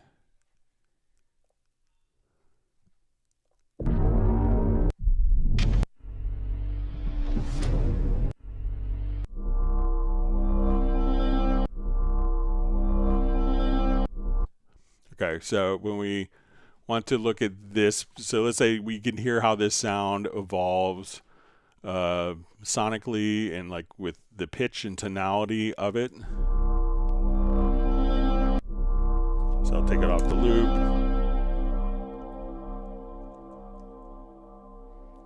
And the sound will evolve again. All right, so when we want to do something with Spectral Layers and we do different loops or different components, when we want to break something apart, or I'll show here, then we'll show with the drum loop as well. So we'll go to our extensions, we'll see Spectral Layers, and now we double click, and as we want to extract different elements, so we could come over here and make a selection. So let's say, okay, this is like, this one particular file. So let's say we listen to, so we do edits that are, when we look at this is the frequencies going from low frequencies to high frequencies. So we could come over here and make a new layer. And every time that we make a new layer, we could assign a color to it, so that when we go to look at different elements, let's say even a drum loop, so we could think of different layers as being more for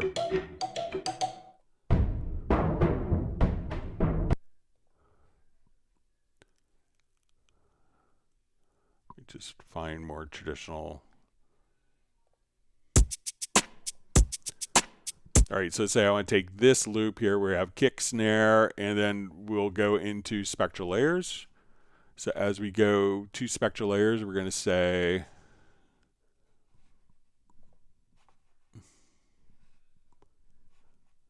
okay, so we have this selected here. So I'm going to take the track, we go to Spectral Layers, and now when we double click, we could come over here and say, we'll unmix drums. So apply. And now as we look at it, we can see that my kick is going to be this color. My snare. And then we could break apart, let's say, our hi-hat. So those different components, though, once it's kind of split up, different instruments or different sounds within drums, those will each show up as different colors that we can manipulate.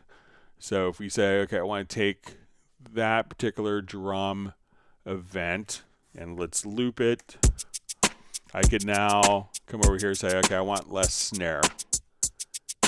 Then the snare, we see the snare color go away, and we can see kind of the shape is based upon the transients. And if we bring this down, we can see kind of what the audio waveform, and this is almost like taking this waveform and rotating it 90 degrees and looking at it at its side where we can see the frequencies. So that's what the different colors will represent.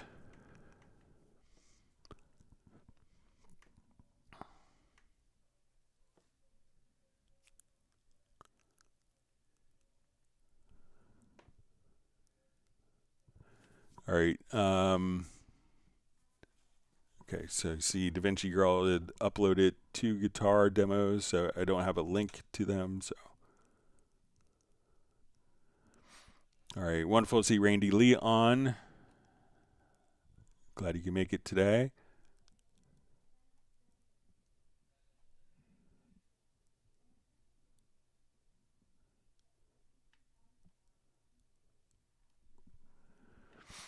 All right. Let's see from Fernando Matias. Hi, Greg. Are you acquainted with the Icon Platform M Plus controller? Does it provide smooth workflow with Cubase? What are your controller preferences? So I like, personally, my personal preferences are controllers that aren't too big. I don't want to, to me, desktop space is valuable. So I want everything to be kind of within arm's reach for me. So if that works kind of for your furniture, that's great. I know a lot of people are really happy with their Icon platform. I know that they had reached out for doing, I believe it works as a standard Mackie control. So it's a well-established standard, although it may be showing its age. But I know that the team at Icon had reached out because they were doing kind of final testing on doing more integrated with the Midi remote functions in Cubase. I'm not sure what status is of it, but I know that they're actively pursuing it. So I think it's a good controller choice. So, but I haven't, I played with it music stores years ago, kind of pre-COVID, but I haven't really checked it out for. Put my hands on it since.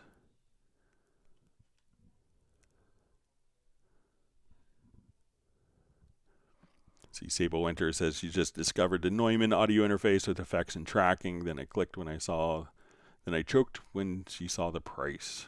So, yeah, even as like a URC interface has built-in effects for tracking as well. You get that started for $200 or so bucks.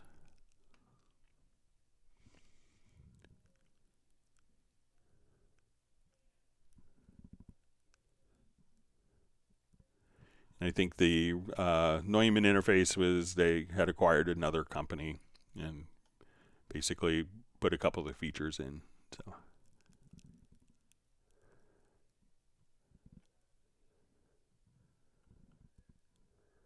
right, wonderful to see Lawrence Koch from Barn Door Recording. Thanks for making it out today.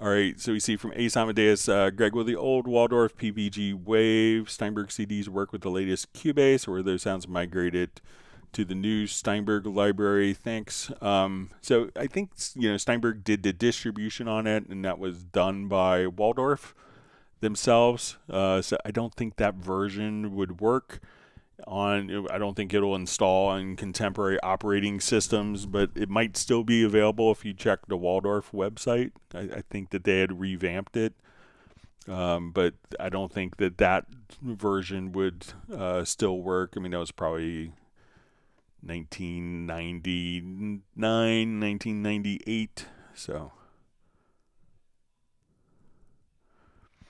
Okay, so we see Dwight Cunningham says, hello, Greg, DC checking in from the Bahamas.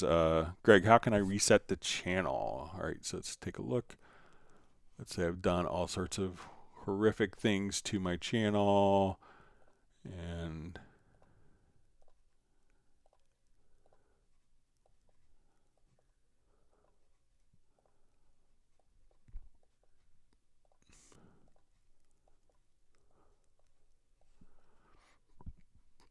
all right, so let's see if we could. It's maybe like right from here, where this little drop down menu is.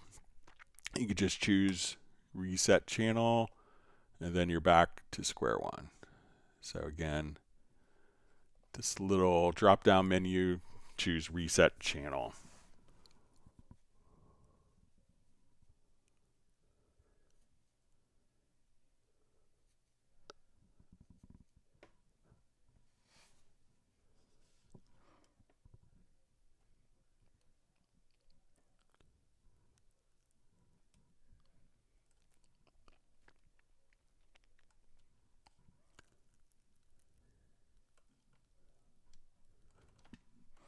All right, my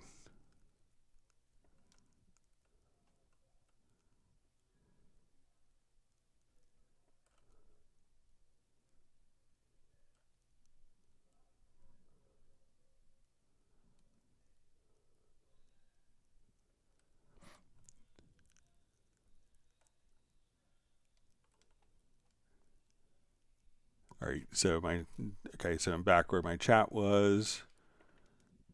Okay, see Jazz Dude saying Groove Agent is a source of lots of hidden gems.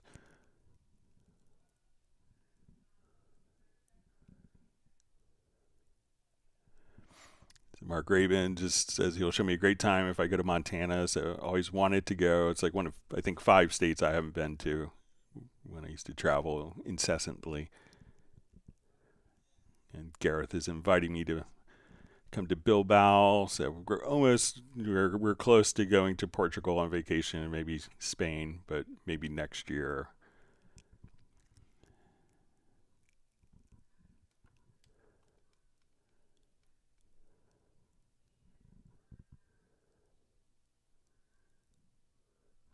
All right, see Daniel has to go. All right.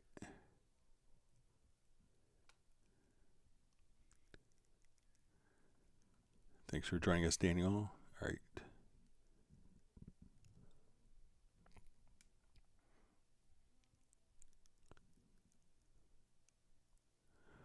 All right, so we see from DaVinci Girl says, did ask to demonstrate the guitar inside Cubase and to show the articulation. So, the M guitar is sold separately, but let's take a look at one of the ones in Hallian Sonic. It also has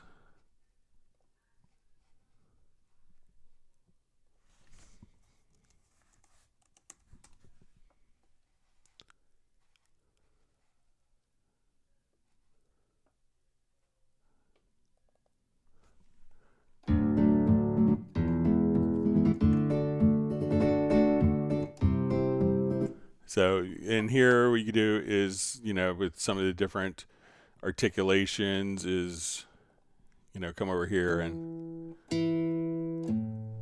use the flex phraser. So let's say, okay, we want to just come over here, use the flex phraser, activate it.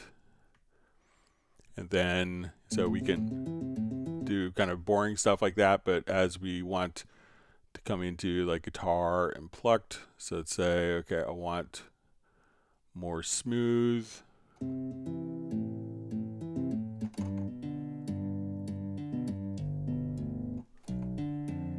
we can set kind of the key range. So let's say, okay, I want this to be my low key of E1. We'll make it E2.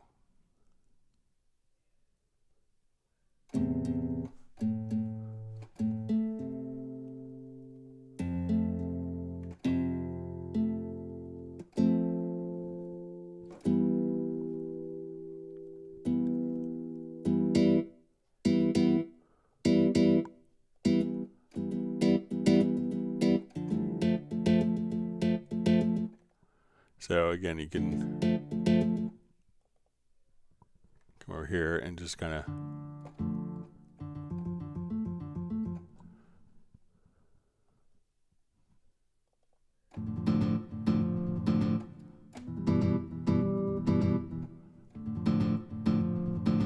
and let's say we want that to be 8th notes instead.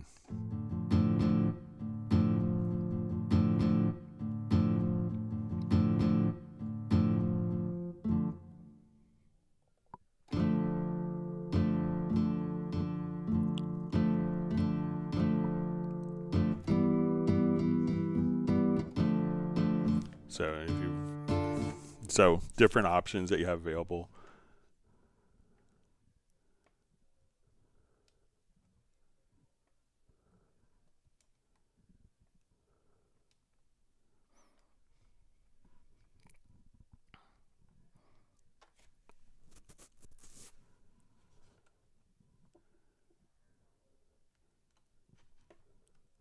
All right, reading through comments. All right.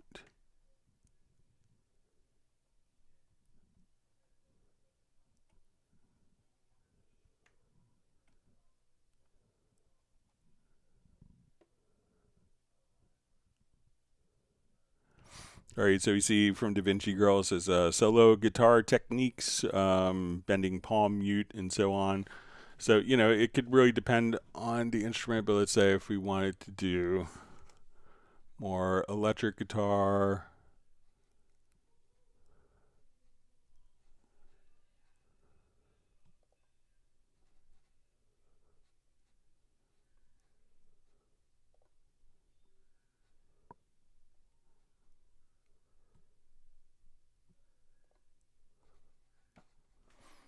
So let's say if we want it and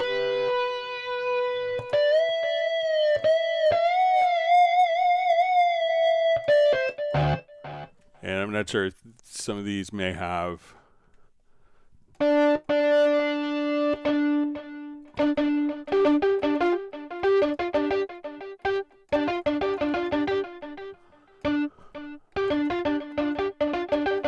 so if you want to do different palm mutes and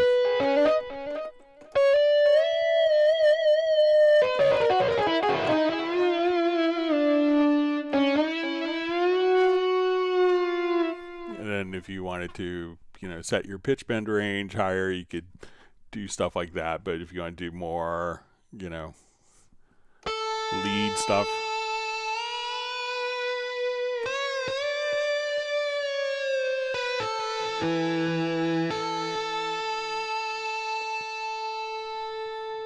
And again, switch the different articulations.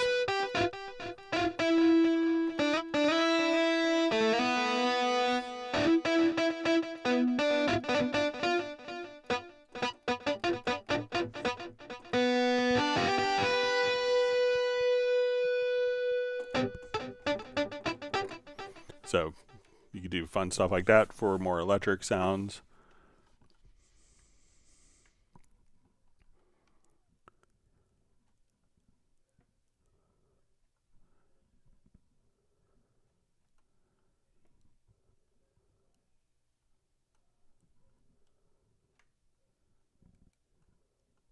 Okay, reading through.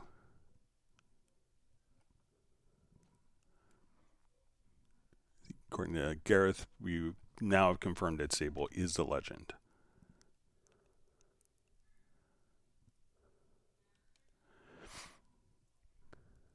All right, so we see from Michael B, how to move some selected channels up or down the fast way. So kind of the fastest way to do it, and the only way to really move channels is just to grab it and move it up or down accordingly, like so.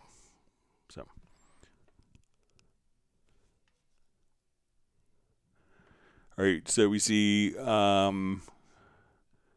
Michael B asks, is it possible to have trial with Spectral Layers 11? So, since it was just released recently, there's probably not a trial version out yet. It usually comes after about 6 weeks or so.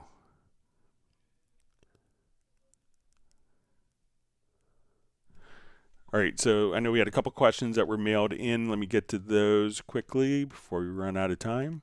Thanks for all the wonderful questions from everyone.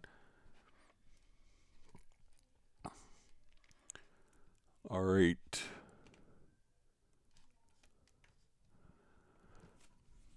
All right, so first question we had mailed in was, could you please explain what the channel option in the key editor means? I've attached an image below for your reference.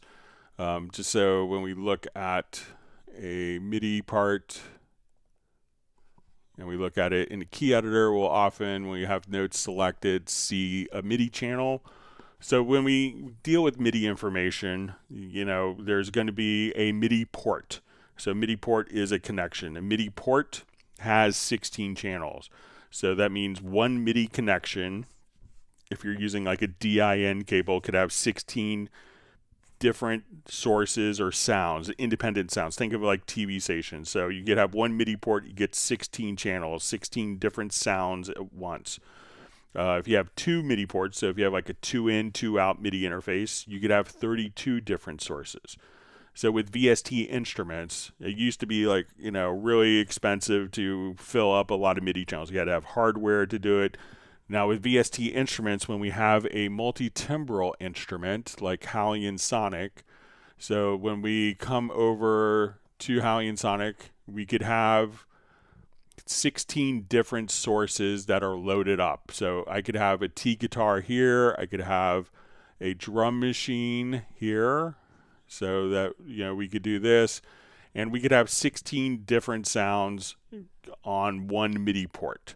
Now some instruments could have 4 MIDI ports, so you have 64 different sounds for one instrument. So when we see a MIDI channel indicator, that would just indicate what MIDI channel these particular notes are sounding on. So again, you can have 16 MIDI channels.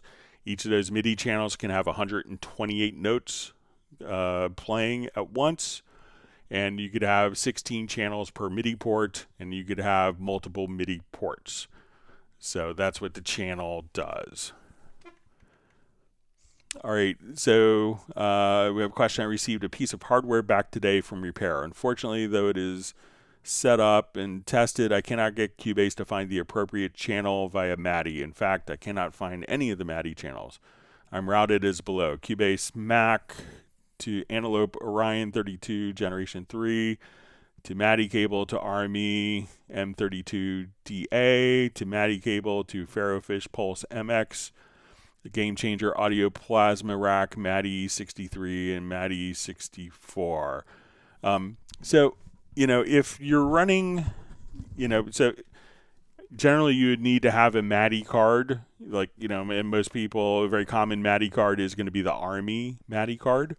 And if you have the Army Midi card, you can, connect multiple sources via Midi to work with that. But if you're running the Antelope Orion 32, well, I think that could work as a Midi converter if you're connecting it to the computer via USB or via Thunderbolt, which I think it also does. At that point, you're not utilizing it for Midi. So if you connect things into the Midi stream, you might be able to get Midi.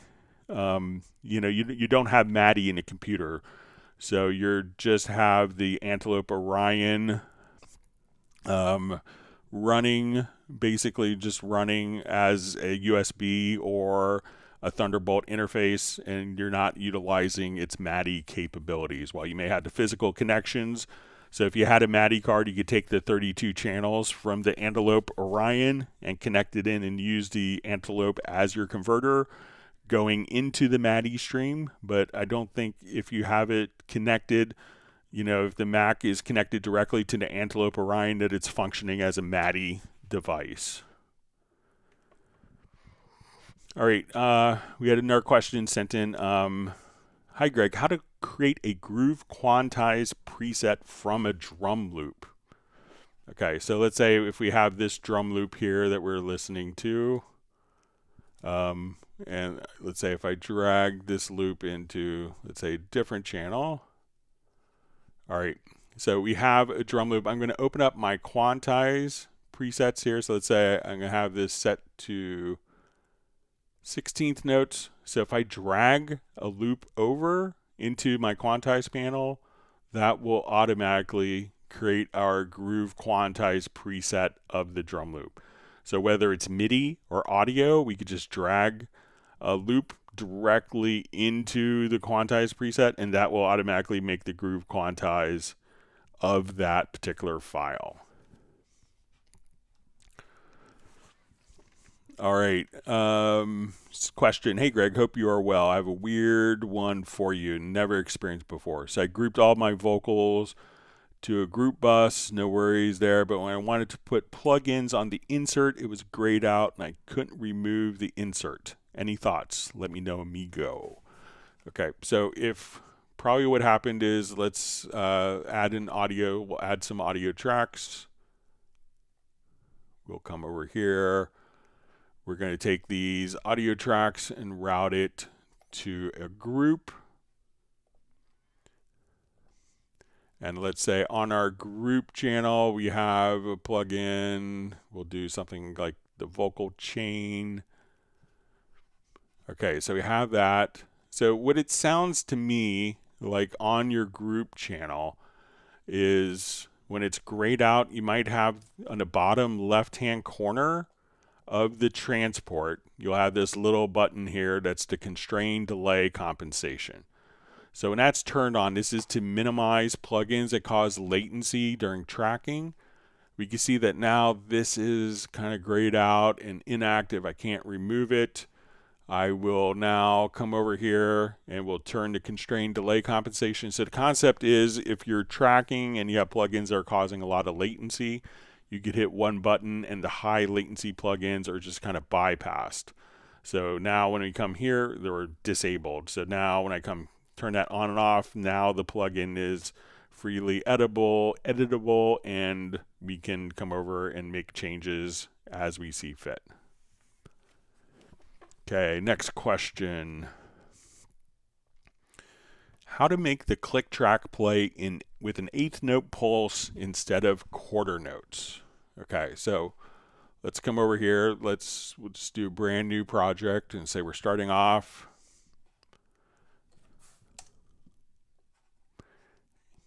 And as we're starting here, I'm going to add a signature track. So you can see that our signature is in 4/4. So if I turn on my metronome, you can see that we have 4 pulses here per measure.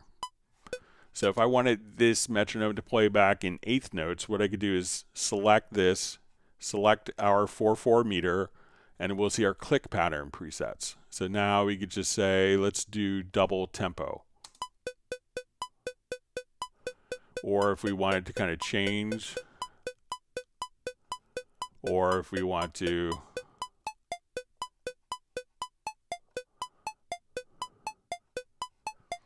or now if we want it to be half tempo, like if we're doing really fast meter, or we want it to be double tempo or default, or we can say now I want to do quintuplets or septuplets. If I choose 7, we can do 7 divisions per measure. So if you wanted to track with different time divisions and clock pulses, so you want to do 2 + 2 + 3, so that you can get a part sent over rhythmically for someone. That's how you do it. So go to the click patterns, and you could now just click there and have lots of flexibility. And even if we say, okay, here I want 4/4 to be in a 7 pulse, and then I want it to go to normal 4/4, and then the next bar to double time, we could take the same meter and just come over and just, so as we work, we're in 7 septuplets, and then we'll come over here to normal 4/4 at measure 5. Now double time, and then back to normal. So you could have a lot of flexibility with kind of picking and choosing your different rhythmic pulses for your metronome click. All right, let me just jump back to our live, see if there's a super quick question. If not, we'll just...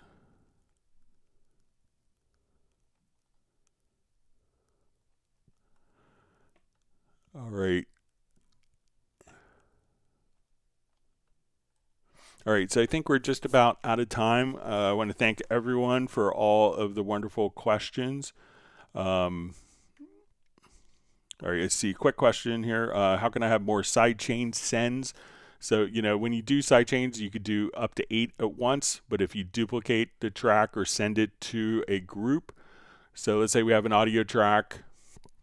At this point, we have 8 sends that we could use for sidechains. And then if I route this track to a group track, so then at that point, we could use another 8 channels on the group, add in our group another 8. All right, so with that, we will go ahead and wrap up. We want to thank everyone for all the great questions. Again, no hangout this Friday, but we'll be back a week from today. Thank you for all the questions. Everyone, please stay safe and healthy, and we'll see you in 1 week. Thank you very much. Goodbye.